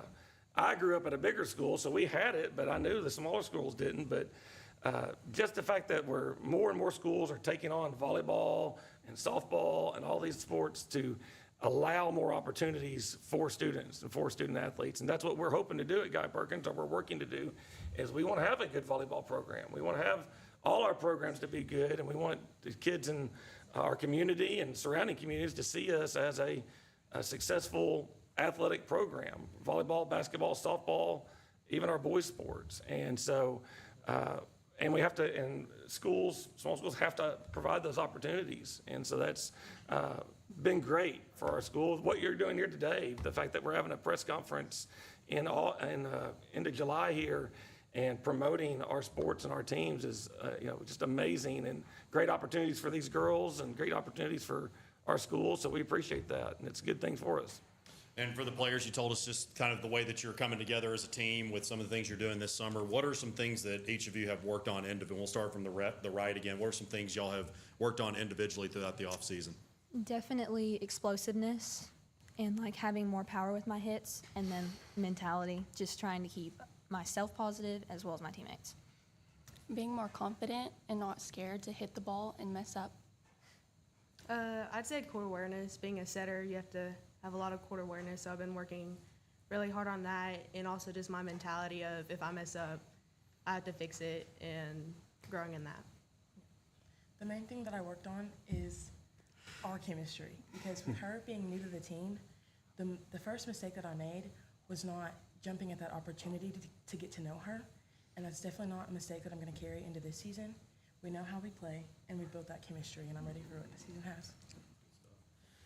I got to ask y'all too, the players, is there one of those games, maybe one or two, whether conference, non-conference, that you're going to get another shot at this year that you just, with all respect to the season opener, one of these days I'm going to break games, match, is there any match that maybe got away from you last year that you're going to play again, that just okay, I've got this one circled maybe a little bit more than the other teams? I don't think I have a certain game. All of us sitting here are seniors, so it's just wanting to have a good senior season, take it one game at a time, give 110% every game. If we win, we win. If we lose, okay, we got to be better. We'll get them next time. I also don't have a certain game. I think we all just need to work together. I'd say maybe Hackett. I really wanted to get them. I don't know what happened to us mentally when we played them, every time we played them, but I hope that we can build from where we were last year to where we are this year and hopefully come back closer than how we were. Like my teammate said, there's not a specific game, but some games we just did not show up ready to play, and that's not going to happen again this year. And we're going to attack every game with all of our effort, and that's really all there is to it. All righty. We really appreciate y'all making the trip over. Hey, thank you very much for having us. Appreciate it.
All right, up next, we've got the Clinton Lady Yellow Jackets. They are led by Jace Powers. And Jace, I will go ahead and pass it over to you, and you can introduce who you brought with you and give your opening statement.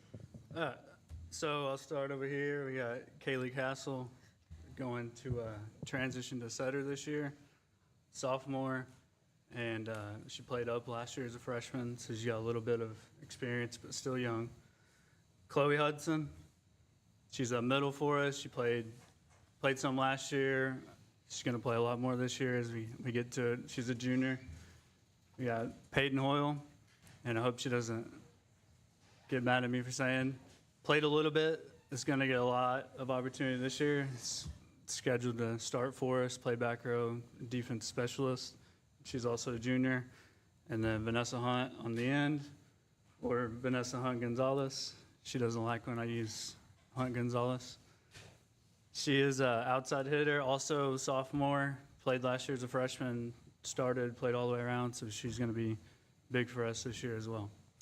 So anytime, and basketball coaches and Coach Dufresne will tell you this too, I always love to talk about the passion from Clinton. I've kind of grew up a little bit around that area some and have seen it, and I always go back to, I think it was the 2023 girls basketball team where y'all had the caravan up to Valley Springs, and just things like that you get the community support from. So talk a little bit about that, not just for volleyball, but your athletics overall that you get from your town.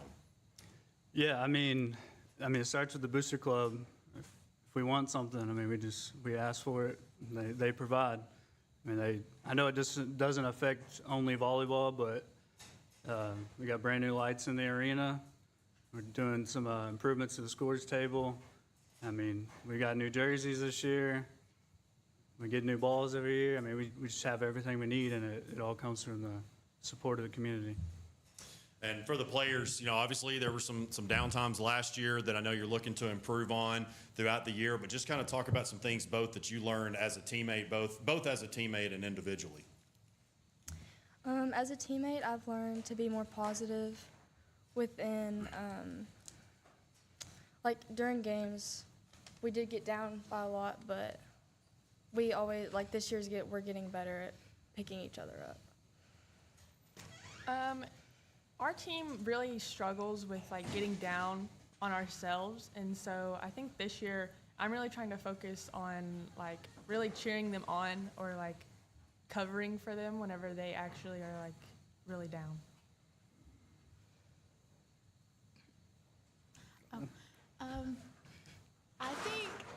I think communication is key for us. We've really been working on that a lot, and team bonding, and I think that's really gotten better. I think I agree with her. As a teammate, I've learned to be a more positive teammate. If somebody makes a mistake, cheer them up. Have that next one mentality. And I feel like individually, just to be able to be confident in myself and in my capabilities. Coach, my name is Jeff Halpern with Natural State Sports Network. Nice to meet you. What do you feel like are the keys to improve to improving off of last year's record? Yeah, I kind of have it written down here for it, and I'm going to say it over and over again. I think we may have the youngest team in the state this year because I have 1 senior, 6 juniors, 12 sophomores, and 3 freshmen. And, out of that, the 3 freshmen are going to be starting, 3 sophomores are going to be rotating in, and a couple juniors and a senior. And, you kind of go with the build-off on the future, but, I think they give us the best chance to win right now as well.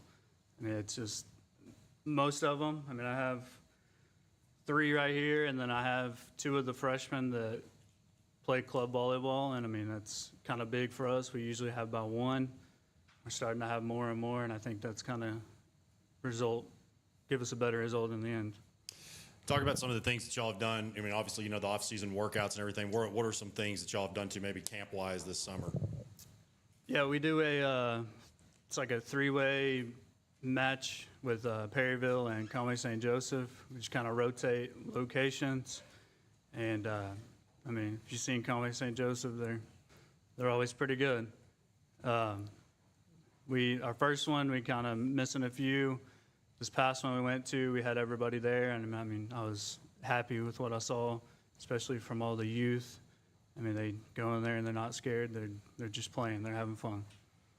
I'm interested to hear, Coach. I know you've kind of talked about it a little bit, but I'll ask the players too. Just when you do have a young team, there's obviously there's some excitement for some of the ones coming up, but obviously there's plenty of growing pains that come with that. So we asked you a second ago just some things that you've worked on as far as your game individually, but talk about the patience that does take, playing with a really young team. I think since we are so young, there's a bunch of room to come together and improve together. I really enjoy playing with the younger girls because they bring a certain energy to the team where it's always super fun and happy. Last year, Kaylee and Vanessa were moved up, and they really bring a lot of energy to the team. I don't think our team is really mature, but the way we play together, it works together so well that I think that the younger team just brings so much. The younger girls, they've already brought so much to the table. I agree with Kaylee over there. Even though we do have a younger team, we have a lot of team chemistry, and I feel like that's what's most important. And this year is really for us to grow and have the experience together and learn how we play and glue together. Coach, talk about this being year 5 for you. Just talk about 4A overall. You look across every classification, and obviously, you've got a state champion, a state runner-up, but some of the lower classifications, we've touched on it today, have got some pretty serious contenders. So just talk about from your aspect what you've seen in Class 4A overall. Yeah, I think 4A is tough, but I've told people, we're supposed to go down to 3A after this coming year. And I told people at the state level, I don't think it really does us any favors because 3A is pretty good itself. Conference is tough. You got Pottsville in there. They're always going to be towards the top. Morrilton played a lot of young girls last year and still finish at the top, they're going to be even better. I mean, Clarksville, Ozark in there too. It's 4A is tough. We're going to 3A, but it's not any fall off. 3A is tough too. I mean, volleyball has been pretty good around the state. Have there been any that you, and I'm not sure, well, I guess by now you definitely have the schedule because we're in July, but is there any maybe games that you scheduled in particular, maybe, one or two here or there in the non-conference that like specifically for, like, I want to get a good look at this team? Yeah, we have North Little Rock on the schedule. I mean, they're 6A. I mean, they're gonna have the athletes out there, and we need to see it whenever they're hitting to us. We need to see all that competition. Then girls, was going to ask you as well. We talked about just the youth of the team in general, and I'll ask you the same question that I asked Coach. Just playing against some of the great competition in 4A. I mean, you've got some in your conference as well, but how does that make you better? I think it makes us better because, I mean, obviously playing against better competition it's gonna suck whenever you lose, but it's always you're gonna learn things from it. Definitely playing a lot of teams that have really good front row is definitely helping me. It kind of sucks during the game, but whenever you start thinking about it, you start really improving and watching how they play. Like the team we play during team camp, they have a really good middle, and I've been watching her and I've been copying what she does, and we get a lot more points doing that. I agree with both of them. Playing teams that are a little better than us, it's really competitive, and I just think it's gonna help our defense. I think playing against better teams helps us to be able to know what it feels like to play against Pottsville and bigger teams like that. It helps me in back row to be able to pass hits, and in front row to be able to watch their shoulders, and I feel like it pushes us to strive to be better and to become like them. And staying on the same topic as games, got to ask y'all like we've asked everybody else, is there, with all respect to the season opener, is there maybe one or two that you have circled, whether in non-conference or conference play, that you just kind of feel like, okay, we were right there last year? Is there any match like that? Yes, I think Heber. I'm excited to play them Heber again. and Clinton? No way. Hey, I was gonna say, I wouldn't be coaching at Clinton if I didn't say Heber was the one that everybody has scheduled, but. Yeah, Heber for me. I just want to beat them really bad. I think Heber just because they're our rivals. Yeah. I agree. Last year, we played Heber and we won the first set, and then we lost the last two, so I definitely know that we are capable of beating them, so this year we just got to do it. All righty, girls coach, really appreciate y'all making the trip down. Thank you.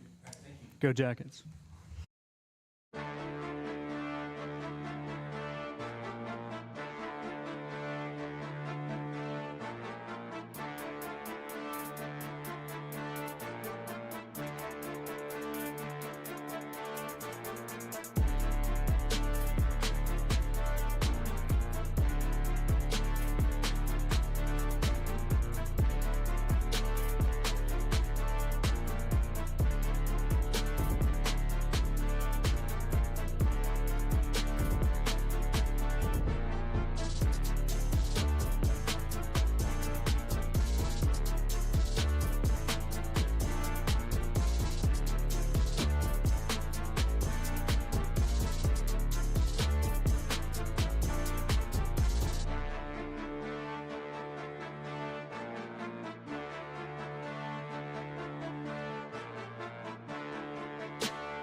right, up next, we've got the Baptist Prep Lady Eagles. They're led by head coach Krista Spoon. Coach, I will go ahead and toss it over to you, and you can make your opening statement and introduce who you brought with you.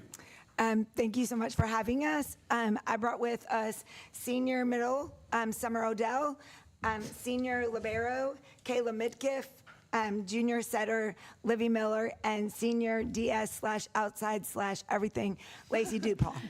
So I am selfishly just asking this first question because it was such a great game. I know that, it was tough, but to have Brooklyn and you guys in the semifinal round, that just shows to me another piece of the growth of this game for that, and obviously with respect to all the other teams, but just knowing what heavy hitters y'all both have been. So I'll ask you the question that I've asked just about every coach. Talk about the way that you have seen the growth of the game personally, just as an example like that with that game last year. Well, this will be year 25 of coaching for me, and the growth of the game has been tremendous. I actually did not look at the schedule ahead of time because I didn't want to know where we were going to face Brooklyn. I mean, obviously you have to get there first, but I'm sure that was the game that a lot of people had circled on their calendars. I actually found out at Spike Fest at the end of August because we played Brooklyn at Spike Fest, and when we were done playing, Nancy and I are friends, and she said, you got to do this, coach talk. And I said, I haven't even looked about where we match up, and she said, it's the semis. So that was the day that I found out about that. Again, the game has evolved so much, just I would say even in the last couple of years, 4 or 5 years, and it's just been so much fun to watch the game grow, especially in the state of Arkansas. And talk about sustaining success. People talk all the time about getting to the top of the mountain. I don't think many understand how hard it is to stay there, or at least stay in competition. Lots of pressure. So, yeah, lots of pressure. Once you get there, at least once you're contending for it, that's kind of when the pressure starts. And you guys have won state championships. So just talk about sustaining that and kind of keeping your kids motivated. It's not hard to stay motivated playing for a championship program, but just making sure that they don't get complacent. Yeah, I think we have a really good culture. We have a really good program from 7th through 12th grade. I think establishing culture when the kids are young is super important, and making them realize that each of them is important and each of them has an important role on the team is super critical to that. Can you tell me the second part of the question? Forgot what it was too. Oh, just basically keep it, not getting complacent. Oh, we've won state championships or been there, just kind of staying hungry. I think we compete really hard in our gym every day, so I think that's helpful. But I think we have a higher purpose for what we play for, and so just playing to know that we're there to honor and glorify the Lord in everything we do makes it easier to compete every single day. I think losing to Brooklyn last year was actually really good for us. I think we say that God is sovereign, and we say that he's in control of all the things. And so we had to live out what we say we believe. And that was something really good for us, I think. So I think in a way that helped us even become more motivated for this season.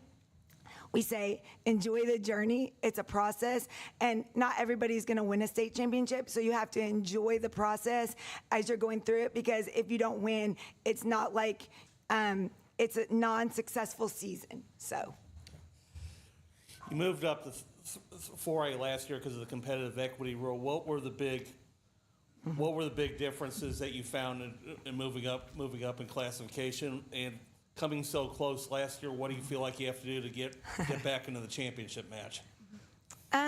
I think moving from 3A to 4A was probably good for us day in and day out. I make a really, really hard non-conference schedule on purpose, because when we get to state tournament, we want to make sure that we're ready for hard games and not be thrown into a situation that we're not prepared for.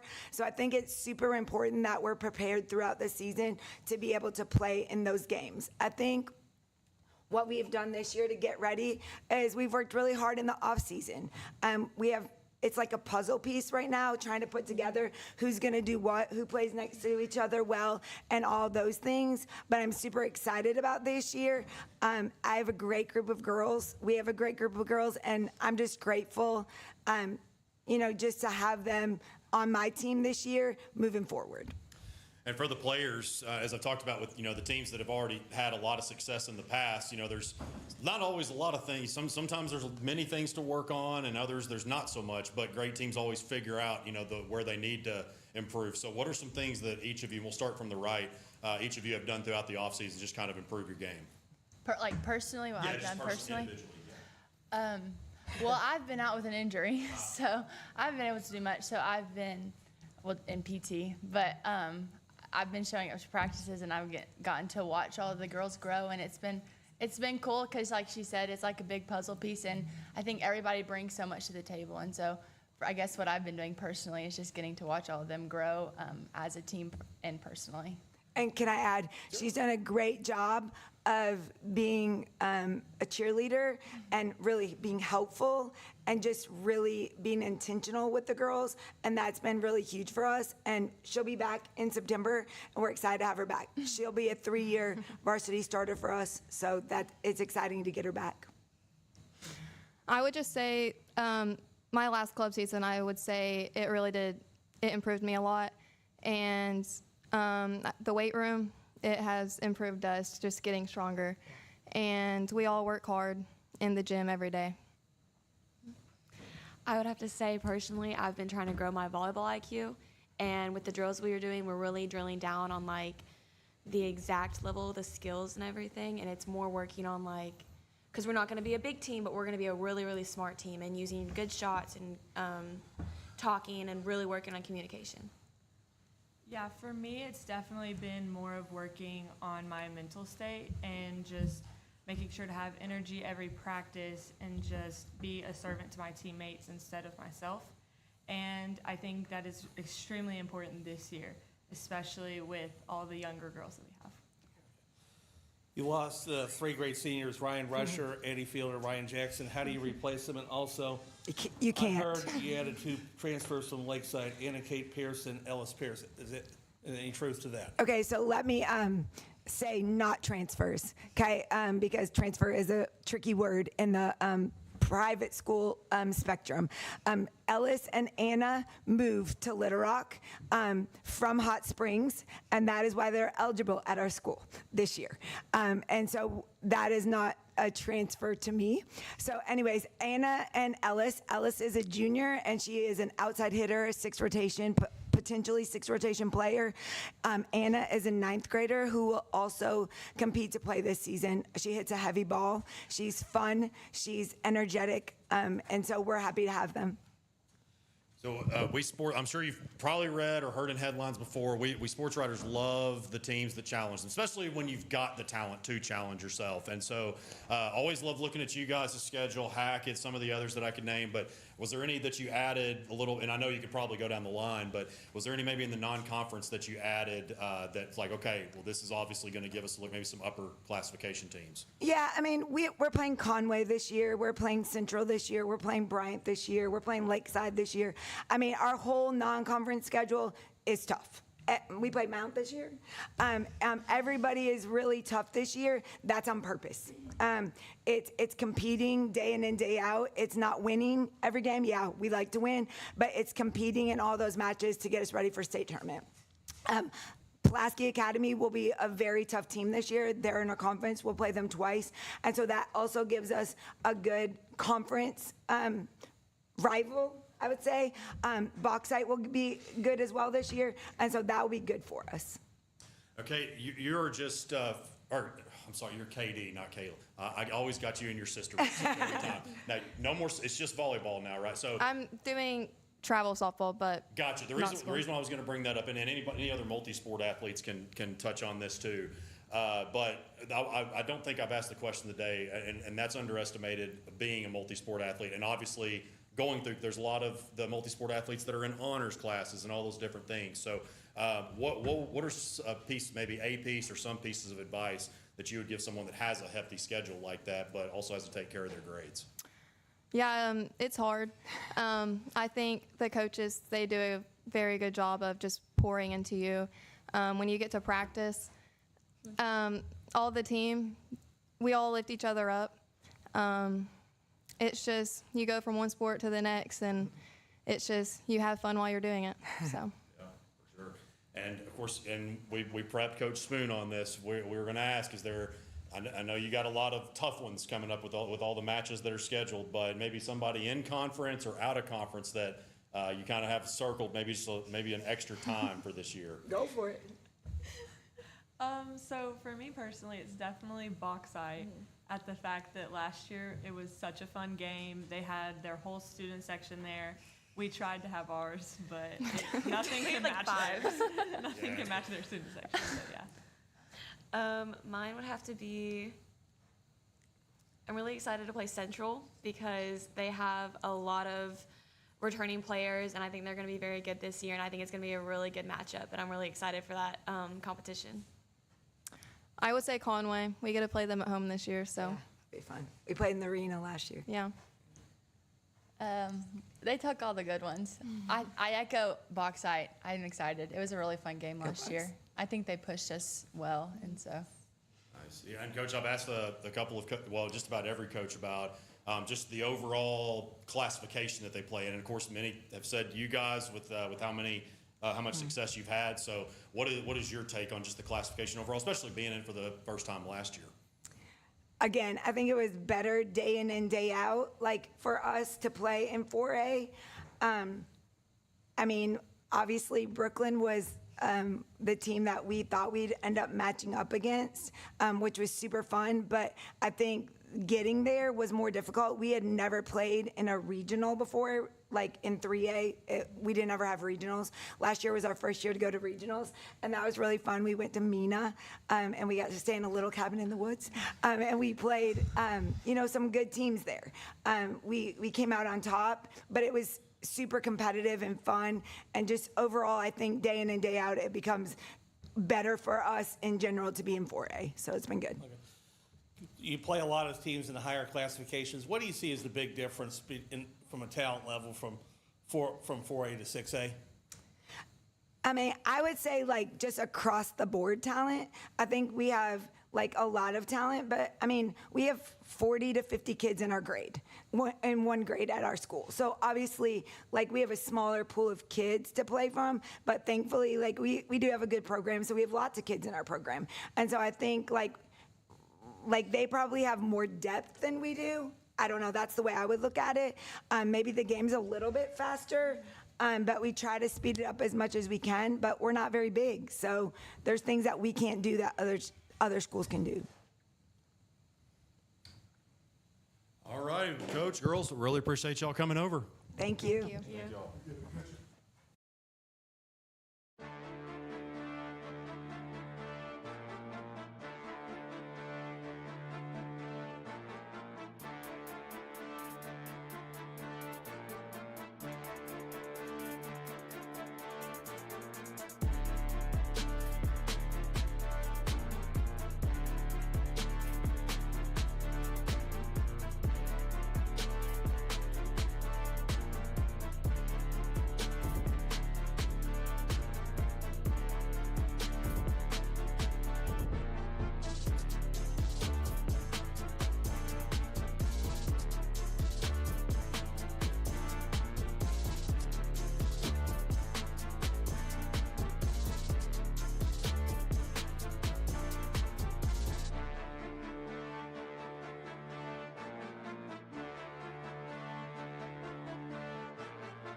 All right, y'all ready to rock and roll? Yep. All righty.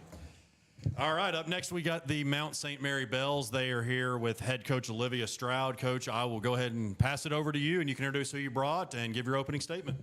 Alrighty, hey, I'm Olivia Stroud. I have on my right now Kaylee Moix, right side outside for us, very effective. I have Lindley Dalton, setter for us for the last 4 years. I have Ella Nelson, libero the last 2 years, very high average passer. And I have Josie Rape, who has played middle for us and possibly right side. We are missing one of our seniors right now, Emma Hankins, and she could not be with us today.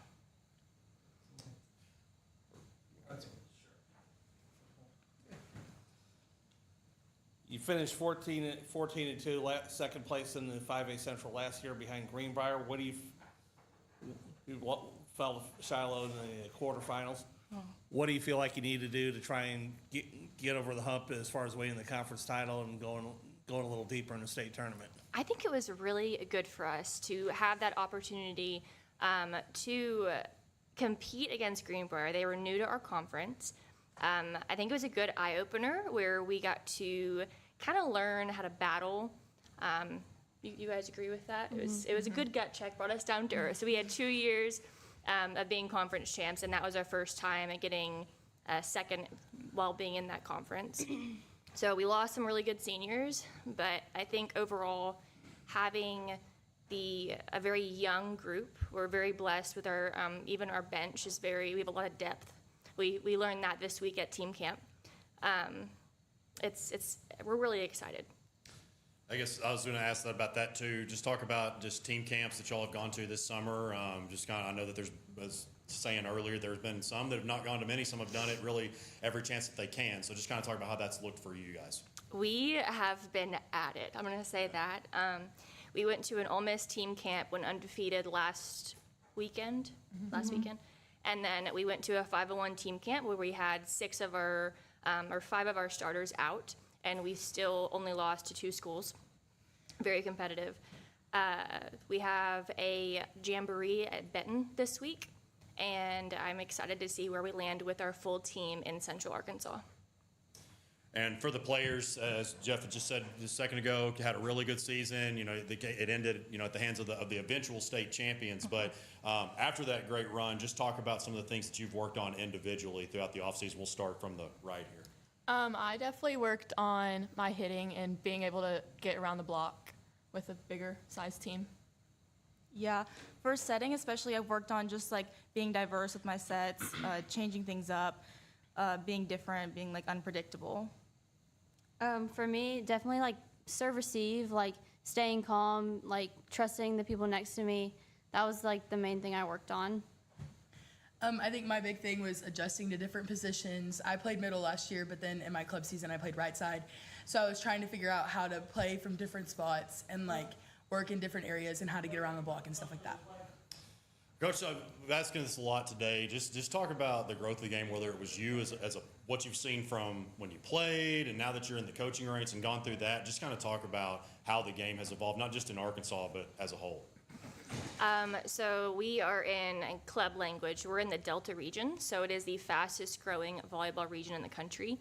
It's very competitive. I don't know if I would have made the high school team at this point with the level that these girls are at. They're all competing at the national level, and they hit that ball hard. You do not want to stand on the sideline if they hit that ball towards you on accident. It's a pretty fast-paced game. It's competitive. So I just learned something new. I did not. That's great to hear that this region is the fastest growing. Yeah. Well, girls, just kind of to piggyback off that, I mean, how much pride do you take in that, knowing that in a state like little old Arkansas, you're playing still with some of the best of the best? I think it's really fun. Like, not to be like, it's fun to be the best, but also to play teams that are better and very competitive, and intense games are always fun. I agree. I think that like having each individual clubs growing, like 501 has grown a lot, EVA, Conway, and like Ozark up in the Northwest and stuff like that. Those clubs growing and expanding and being able to compete with other teams brings that talent back to Arkansas and makes high school more fun and more competitive. You have, based on your questionnaire, you said you have 4 seniors in the starting lineup. Talk about the experience, talent, and leadership that those players bring to your program. I think that they bring experience of just knowing our culture and knowing how to lead our underclassmen. We have technically 5 seniors in our lineup, but these are 4 of them that I got to hang out with today. I think overall, from our seniors to our sophomores, we are an extremely deep team. I think they have amazing leadership on how to guide our underclassmen and how to hold them accountable. I think it's been a really good culture, and that's the biggest focus we have, is what culture we bring to the gym. And I know you girls, you didn't know it at the time that Shiloh was going to be the state champion after they had beat y'all, but just being in that kind of environment and knowing like what kind of team, and y'all are a great team too, but just knowing what kind of team that they have been even back when they were in 4A, that kind of just gave you that state championship feel. So what were some things mainly, even though it might have hurt at the time and maybe still does some now, but what were some things that y'all took out of that game that you're going to take into this season? I learned how to like keep my energy up when we're down and how to stay competitive even in the tough games. I think like just the importance of defense, like especially with their team, they did so well with defense, and like just us needing to do the exact same thing and hustle for every play is just really big. I feel like they changed our game a little bit. We came in with our like how we were gonna play, but going off of them, we had to adjust. And I think learning from that, it was just like, we just learned from that. From a blocking perspective, they were a very fast team. Like that was something that I really remembered from playing Shiloh, was that they were doing everything to like screw up the blockers, make them late or get weird touches and stuff like that. So I think that was something that I learned from a blocking standpoint, to like stay neutral and things like that. But I think that also as a team, we learned that they were very fast, and we can maybe put that into our game this year. Speaking of competitive games, Coach, was there anything maybe like non-conference in particular that you were looking at, okay, I'm going to make sure and schedule this team, schedule that team, because that's going to be a really good look, and we know that? So one thing you'll notice about our actual, our schedule is we do not have, usually in our off-season games or our preseason games that are not conference, you will see us take an L. We do that on purpose. I'm not going to give us cushion games to make us not as competitive, right? I want to get into conference. I want to see teams that are, bigger than us, stronger than us, and give us the opportunity so when we do get to state, it's not a big wake-up call. And I'll ask the players too, just to kind of rebounding off of that is, I mean, I know that, yeah, it's nice sometimes to get to stack up wins, especially to maybe get a little bit of, I guess you could say a little bit of a cushion going into conference play or anything like that. But I think that history will tell us that is not always the best option. So knowing that you're going to play top competition in, August and September to get you prepared for late October and early November, how much pride do you take in that? I think it's really good. I love that we do it, because I think with conference, we're not as competitive sometimes. We just don't always take it as we don't play as hard as we should. And playing harder, tougher teams is really a wake-up call for us to really lock in and just play the best that we can. I agree. I think those wins also feel better. If you're going to play a competitive team and we compete with them, and maybe it's a 5-set match and we win 17-15 in the third set. Those are games that we feel good that we did everything we could to win that game. And those are more enjoyable than the games that we win 25-10, 25-15, stuff like that. So that's why I like having a competitive non-conference schedule, is because we get those games that really push us and make us kind of fight and see our true grit and figure that out, kind of fine-tune things during conference and stuff like that. That way we're ready for state. And I'll stay on the game subject here. Y'all got a chance to play both state finalists. I think we kind of touched on that a few different times. So, and one in your, Greenbrier in your conference, and then Shiloh. So just getting able to see that, and then your just kind of take on 5A overall as a coach, whether some things you saw in the state tournament or just throughout last season. I think it's a very competitive level division within the state. Shiloh is an incredible add-on to us of all the different aspects that they bring. I know they graduated a lot of seniors, and that's going to be tough on them. Greenbrier, same thing. I know they graduated their big outside, Madison Crum. That's going to be a big deficit for them, and I know they have other kids behind them that all play club and are very competitive. Overall, I like that we get to see that competition during the year, though. Getting to play Greenbrier, getting to try and pass against those crazy, powerful swings. And then through the state, watching how we competed against Shiloh, I think we're the only team that actually was up on them at any point of any game during the state tournament, which really says something about a team. So we're excited. And I know that we've mentioned a few different teams here, so it may have already been answered. But is there any any match in particular, with all respect to the season opener and taking things game by game? Is it one of those that you're just kind of focused on the season opener and nothing else, or is there maybe one that you have circled just a little bit more maybe than others? I always look forward to playing LRCA because our student section always shows out for that game. It's very high energy, competitive, lots of fun. Yeah, I think Greenbrier, because we lost to them last year, I think it'll be really big for us this year to play them. We really need to focus on doing it this time. I think Pulaski Academy will be really fun to play. Our coach went there a few years ago, and it'll just be fun to play against him now. I also am excited to play Greenbrier. I am ready to give them a better competition because I think that we have grown as a team and we have kind of figured out our flow, and maybe that can be more competitive against them this season. All right. Well, we really appreciate, I say make the trip down, making the trip over. Thank you all so much for coming. Thank you for having us. Thank you. Y'all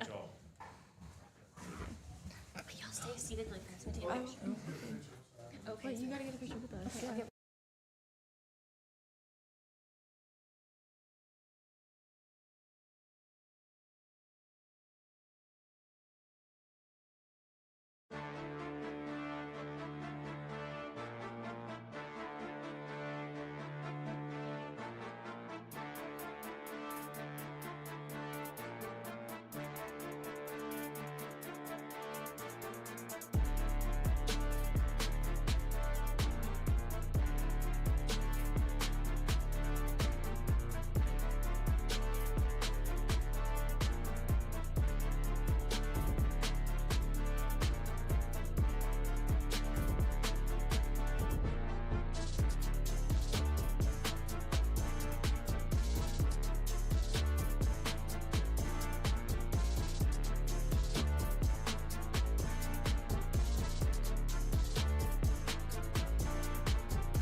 Let's rock and roll. Oh, Lord, okay. All right, up next, we've got the Lake Hamilton Lady Wolves. They are led by first-year head coach Whitney Fry. And, Coach, I will go ahead and pass it over to you. You can introduce who you brought and anything else you want to make in your opening statement. Okay, I'm Whitney Fry. This is my first year taking over for Lake Hamilton Volleyball. Today I have with me Alicia Armstrong. She is our middle hitter. I have Kenzie Ruffin. She is one of our DSs. I have Adlin Johnson. She runs lib for us. And then I have Journey Butler, who runs outside. So I know you came from, you were at Lake Hamilton as an assistant last year and previously at some NEA schools. They got a little bit of good volleyball up there, actually a lot. So just kind of talk about, I'll just ask you first the question. I've asked a lot of questions. Just through your eyes as both a player and a coach, especially being up in that area of the state now, kind of I guess in the south central area. Just talk about the growth of the game through the years through your eyes. A lot of tough competition. Players seem to be training a whole lot harder than when I was in school. We got a new Vertimax to try and up our training. A lot of big volleyball in NEA. I see Marion and Valley View and Brooklyn, all state champions. So coming down here, we see Benton as well, state champions. So we're just upping our skill level and working hard. You were assistant last year. For your first year as a head coach, what are your impressions as you take of your team as you take over as the head coach now? So luckily, I know a lot of the girls. We're working extremely hard, changing a lot of things for them, and they are adjusting to these changes. So I really appreciate that because I've thrown brand new plays, brand new lineups at them, and so far they've rocked every bit of it. We'll flip it over there, put the players on the spot. What has that been like? Just again, you knew her before as an assistant, but has that kind of made the transition to head coach a little bit seamless? I would say so. I think she's done a really good job. She plays like it doesn't matter who you are as a person. It's if you're good out there on the court, she's going to put you out there, not just because who you are. It's just if you're good, you're good. I think she also builds like a special bond with her teammates. Like we're not just her players, we're also like obviously in like a respectful way, we're like her friends and we have like good relationships with her. So that's always good. Last year she was more with the hitters, so I didn't really get to see her as much. And this year, like her getting to actually like teach me so many things. I've already learned so much and we've just started. We've had team camps so far, but like even the practices that we have had, like I've already improved a lot. This for me has definitely helped me have like an open mind on new things because obviously she runs a lot. And I think the rest of our team really does too. We're really open about new things we're doing and it's just like all together. I think she's a really great addition to our team. What type of you went 11-9 last year, you finished 4th in the conference. What type of goals, expectations do you have in your first year here? I have very high expectations, and they know that. Our goal is 1st in conference this year. We hear that we're quite the threat because our team didn't lose as many starters as several other teams have. We're coming back full force. So our first goal we put in play was we're going to win the first round of conference, then we're going to win the second round of conference. And for the players, what are some things, starting from right to left again, what are some things that just throughout the offseason you've kind of worked on individually to perfect your craft? A hard thing for us has been our communication on the court. Like, it's been a very tough thing for us, but honestly, throughout this preseason and the team camps we've went to, it's felt good. We've communicated, we've worked together as a team, and it's looked really good. Going off what Alicia said, especially like communication, our attitudes have improved a lot. I think as a team, we're working more together and we're all lifting each other up instead of tearing each other down, which not only helps us playing on the court, but helps us mentally. Going off what Kenzie said, our attitudes last year really hurt us at some points, but this year, like no matter the situation we've been in, we've worked together, talked about what we needed to change on the court instead of like everybody shutting down. I think we've grown and matured so much as a team already. This offseason, I think we've been very versatile, and that's a new thing on our team where I think really every player can play every position, and it's not just one or another. We all train legs, we all train arms, we all hit the weight room the same. We all have the same drills for the most part. Like every player can play any position. I think that really makes us a good threat and very versatile. Yeah, the big dog in your conference is Benton, which won 2 state titles, won 3 state championships, and last year reached the semifinals. What do you feel like you have to do to try and bridge the gap between between your squad and Benton, knowing that they're the one that you're eventually going to have to go through? So I've actually preached that to them all season long. Benton plays speed ball. We tend to move a little bit slower, but a lot of my practices are aimed on speeding everything up, speeding our sets, speeding our pass, speeding our hips. And that's going to be what's going to keep us in that competition and coming against them. So I deal with a lot of coaches in multiple sports, and just like watching your body language and kind of listening to you talk, you seem like if the season started today, like it wouldn't be soon enough, and you're just extremely competitive. What are some games, and obviously to be competitive, we talked a lot about today that you've got to really schedule tough. And so on top of the tough conference that you already play in, was there maybe a game or two or even more than that you kind of looked at and said, okay, here we go, I want to challenge them or I want to schedule them because I know it's going to be a big challenge? So that's actually what we did this year. We sat down and looked at games, and we took out any game that we thought was easier, because the first question I asked the girls was, are you ready for tougher competition? And they told me yes. So I'm taking them to Branson to see all different teams. We put Mina on the schedule this year because we know that they've done really well in the past. And we added a few others throughout season that we know is going to bring full force. So it just gets us ready for our conference. And just talk about just 5A overall. I know we touched on Benton, and we just talked with Mount that played both of the state finalists last year. So talk about 5A just as a whole from your eyes. So there's a lot. There's a lot in 5A. Of course, you have NEA with Valley View. You have Marion that we're going to have to prepare for. So seeing people in our conference are going to help us get ready for them. We have Lakeside in our conference that we're going to have to prepare for. And I tell them every day, I push them and I train them on new drills. And I'm like, okay, this is going to 5 games with these tough teams. So we're going to push hard, and they do. So when I time them, they go full force for whatever time I get them. And I will sit there in the middle, and I'll tell them, okay, this is game 5, going against Greenbrier State. What are we going to do this time? And so they get ready. That's 4th place, right, that you got last. So I think that's kind of sometimes, not to get too deep here, but I think sometimes, 3rd or 4th place, especially in a really tough conference, is a little bit misleading. You see those 4-over-1 upsets or whatever you want to call them. But and you guys, is that kind of like a message maybe that you told them last year? Look, we finished, the fact that we even got to the state tournament in a tough conference, you're still competing for it. So just the chance to compete for that state championship, what was kind of the message there despite being the last one in? We did. We celebrated it because our conference is pretty tough. We, of course, want to continue to go further and build on that and go higher. But I'm not going to knock anything that they accomplish, because when you're going up against Benton all the time, you're going to celebrate those victories. So we're pushing for first this year, but I'm okay with what they did last year. I'm okay with that.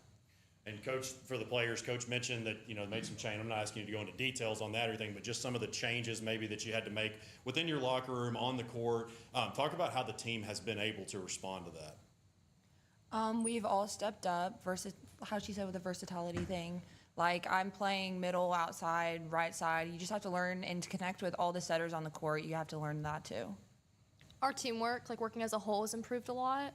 Where I think a lot of us are just best friends on the court, so it makes it a lot easier to work harder with each other.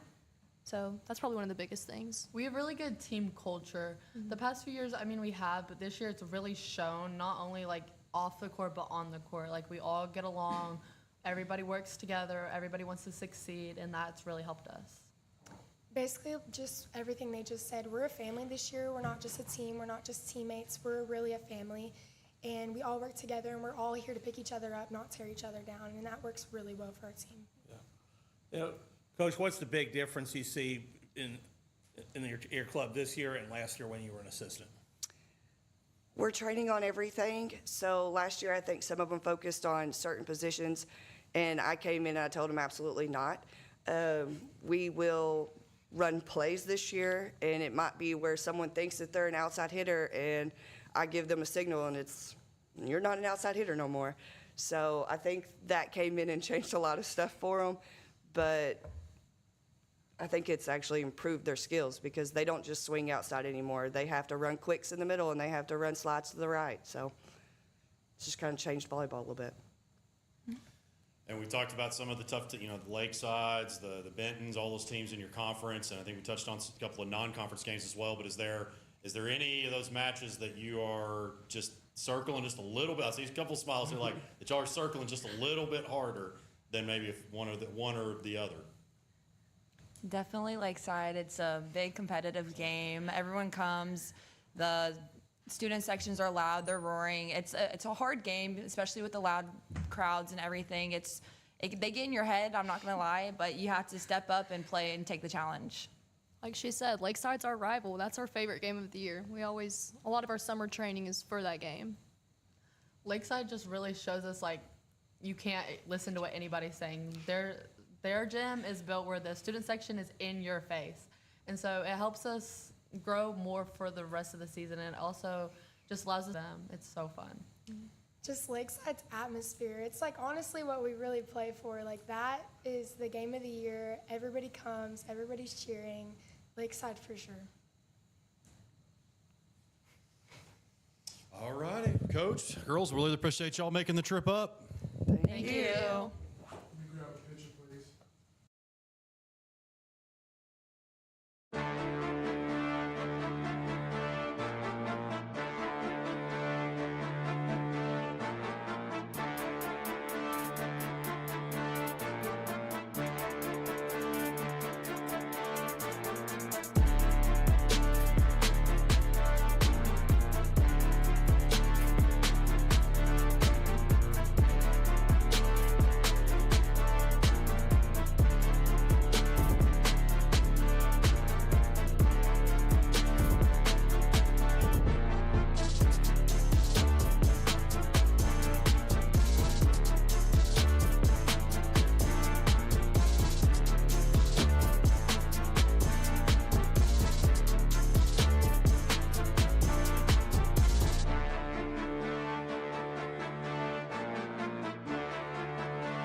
And where do they need to look? Does it matter? So, down here, you.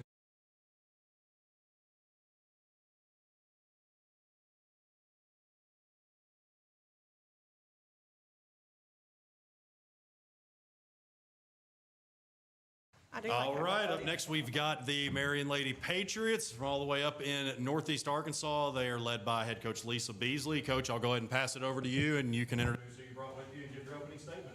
Okay, thank you. Starting out over here, we have Kendall Brown. She's our junior. She'll be our outside hitter this year. She can play middle, right side, all 6 rotations basically, but she's got a little bit different role this year. Next to her is Abigail Simmons. She's our libero. She's a senior this year.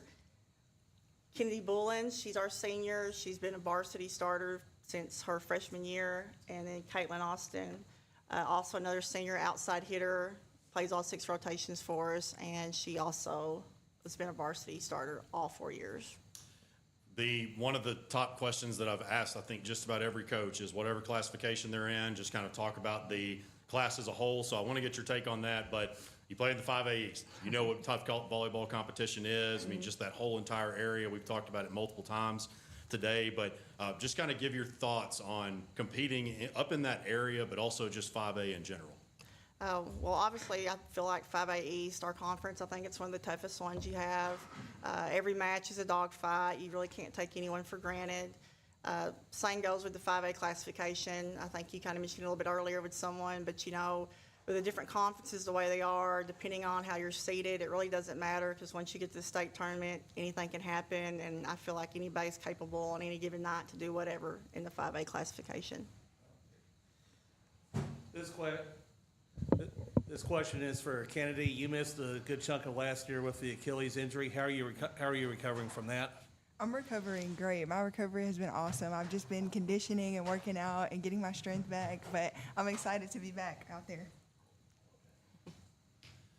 All right, and then just kind of building off that as far as for the rest of the players, just kind of, Kennedy, you can add, but for starting from the right, just the things that each of you worked on individually to kind of hone your craft a little better.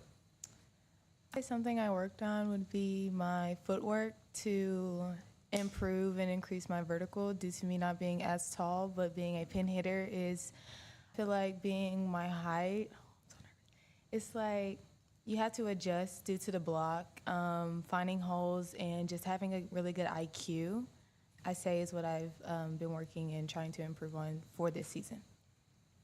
I've been working on footwork a bunch because being a libero or a DS, you really have to be fast on the court and like really work on your reaction time.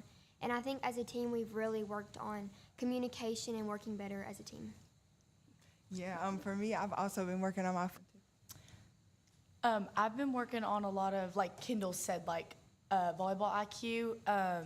I'm shorter than Kendall and I'm an outside hitter, so it's finding spots on the court is really tough. But that, and I've also been working on my strength, like always getting better.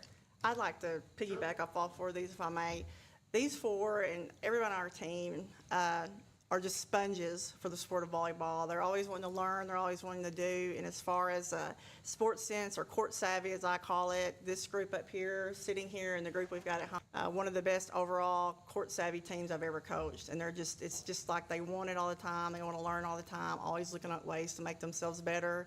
And so obviously that helps us as a team moving forward. Okay. Last year, you and Valley View tied for the conference title at 14 and 2. I believe you split during the regular season there. Is it safe to say that the 5A East is going to come down to both of you again, and because number one seed is going to be on the line there when you go into the state tournament? Well, again, I think our conference is pretty tough. Obviously, I think that, our goal every year going in is to win our conference or put ourselves in a position to be able to win our conference. Valley View's a strong program, well coached. It's got the tradition and history just like we do. But, I wouldn't count any of those other teams out. Mountain Home, Paragould, Tech. I mean, there's just several schools that are always right there. And, there's always like I said earlier, a dogfight there, especially for the 3rd and 4th, sometimes in like the last couple of years, 1st and 2nd. So it'll definitely be a big match both times. It'll be fun to watch, and we'll just see what happens. As a coach, I'm sure you've dealt with an injury here, or injury that whether it's not that significant or long term, you've dealt with that through your career. But when it happens to a player of a caliber of Kennedy, you have to start putting the puzzle. I know this is kind of the puzzle piece season, as we call it, at the beginning of the year. But that's kind of, it gets tricky sometimes because you got to figure out maybe this piece here or that piece there. So what were maybe some things, whether it be from that or just previous injuries that you've had to deal with as a coach, just as far as making sure that the players are in their right spots? Well, we do a lot of stuff, especially preseason and off-season, where if it's our front row, especially hitting-wise, that, I don't like for any hitter just to be comfortable in one rotation or one spot. I like for them to be multi-dimensional and be able to hit on the pins, hit in the middle as well. definitely when you have someone, a leader on and off the court, like we had in Kennedy going down, that was a big hit. But, you know, we had girls that stepped up. We were lucky last year where we had a bench, that we had players. We had some depth, and in years past, we maybe didn't have that. But last year and this year both, we have large rosters with a lot of depth. So we had those players that, you know, if we need to, can fill in and step up and take that opportunity to prove themselves as well. And just not to harp too much, you know, on just because everybody knows by now, you know, what is the kind of volleyball you have up in your corner. But when you look at like the Valley Views and you look at Brooklyn, I mean, two incredible dynasties regardless of what classification. But just the growth of the game overall. You know, it's one thing we've been asking coaches a lot, just whether that you have seen as a player, but also, yes, your corner has seen that fair success, but then you're seeing it in the northwest corner of the state now, the central part. It's just really spreading. So just for your eyes, how has that grown? Well, you know, not aging myself, but I did start the program in Marion a lot of years ago. So obviously I've seen it grow exponentially, especially in our area of the state with Crittenden County and, you know, the very tip there, because you only had very many schools in our area that play. But it has just grown just amazing in the entire state. There's more teams, more schools with volleyball programs, schools that are competing at a higher level. You've got the, you know, the club ball that's just pretty much taken over in the seasons and their schedule expanding. You've got more and more kids now able to play club because they've got more teams involved, so the participation has gotten greater. It's definitely grown. It's grown every year. I think if you go and watch the talent, you know, the level of play at whichever classification, you're going to be amazed by what you see. You play in a tournament over in Bartlett, Tennessee. You play some teams over in Tennessee in your non-conference schedule. How would you describe the level of competition in Tennessee versus Arkansas? Well, I like that we go to the Bartlett tournament early on in our season. We have it pretty early in September because we get to play other teams that we don't ever see. When we go to tournaments in Arkansas, it never fails. We're either in a pool with teams from our conference or classification, or we end up playing people multiple times and then turn around and play them that next week. So going to Bartlett enables us to play other schools. They play a faster pace offense, more so it gets us used to that. It's a lot of private schools, a lot of height. You know, I'm amazed every time we go. I feel like we've got some height on our team this year, but we always look like we're pretty tiny compared to those teams. But it gets us playing other schools that we don't necessarily see, a different style of play, a faster tempo. And that's why, you know, we've been putting Collierville on our schedule for several years now, because if anyone plays Collierville, if you watch them walk in or you go to your campus, you know, it's almost like playing a little junior college. And so I always feel like it's very important for us to schedule those tough competitive teams for our non-conference schedule, in which we keep Brooklyn, you know, in it. We've played them for years, like you mentioned before, winning state the past few years. So I'm always trying to get us the toughest schedule possible to go into our conference and the state tournament.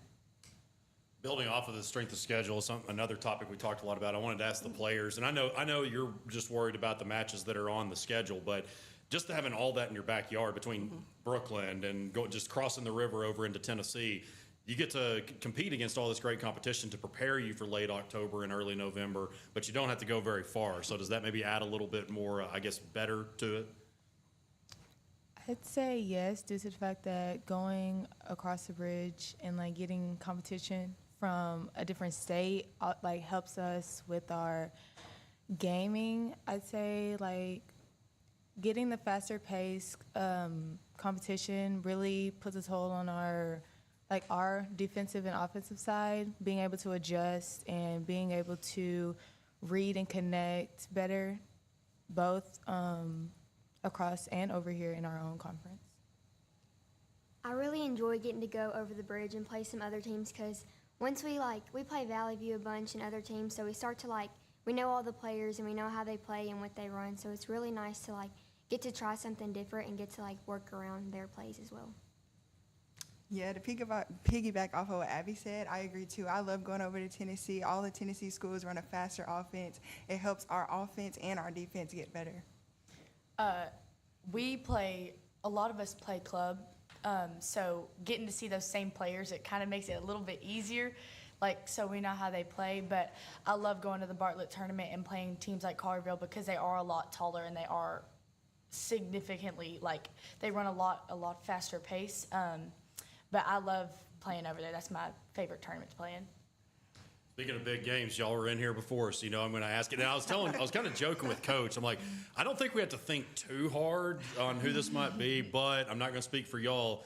Is there that one game or two, just whatever it may be, that you have circled a little bit more? I'd say Valley View, of course, because it's a rival game.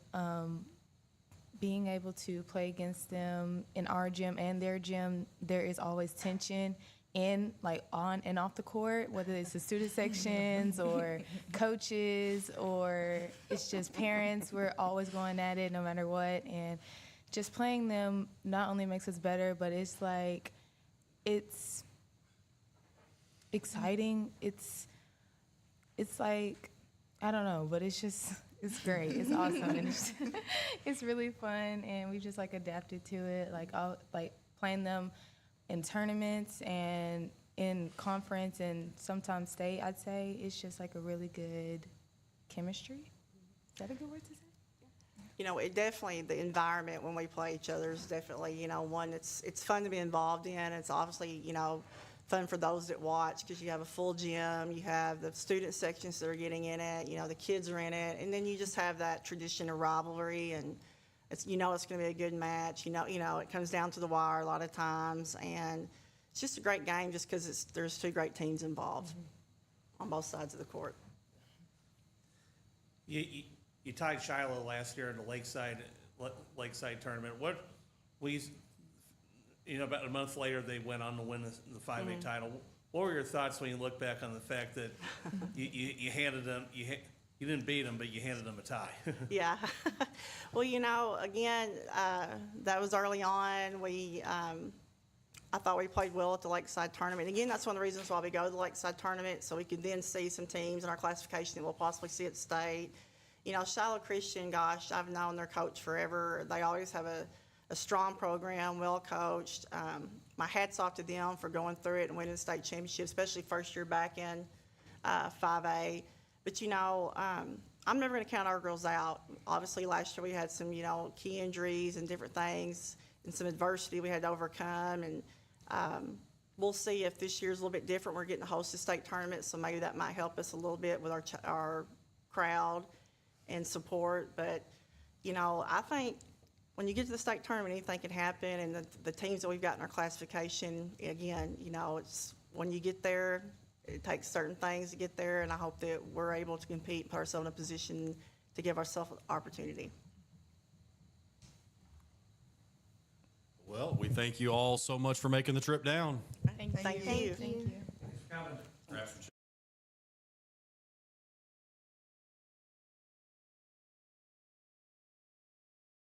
Arkansas Select Volleyball Club focuses on personal and athletic development of our student athletes and creates a safe, positive, and effective learning environment in which student athletes strive to achieve individual excellence within a team dynamic. We view the volleyball court as our classroom transformed to teach lessons of character, discipline, respect, responsibility, accountability, commitment, leadership, work ethic, teamwork, courage, integrity, communication, the importance of sacrifice and sportsmanship, plus many other important values on and off the court. Search Arkansas Select Volleyball online or visit our Facebook page, Arkansas Select Volleyball, to find out more.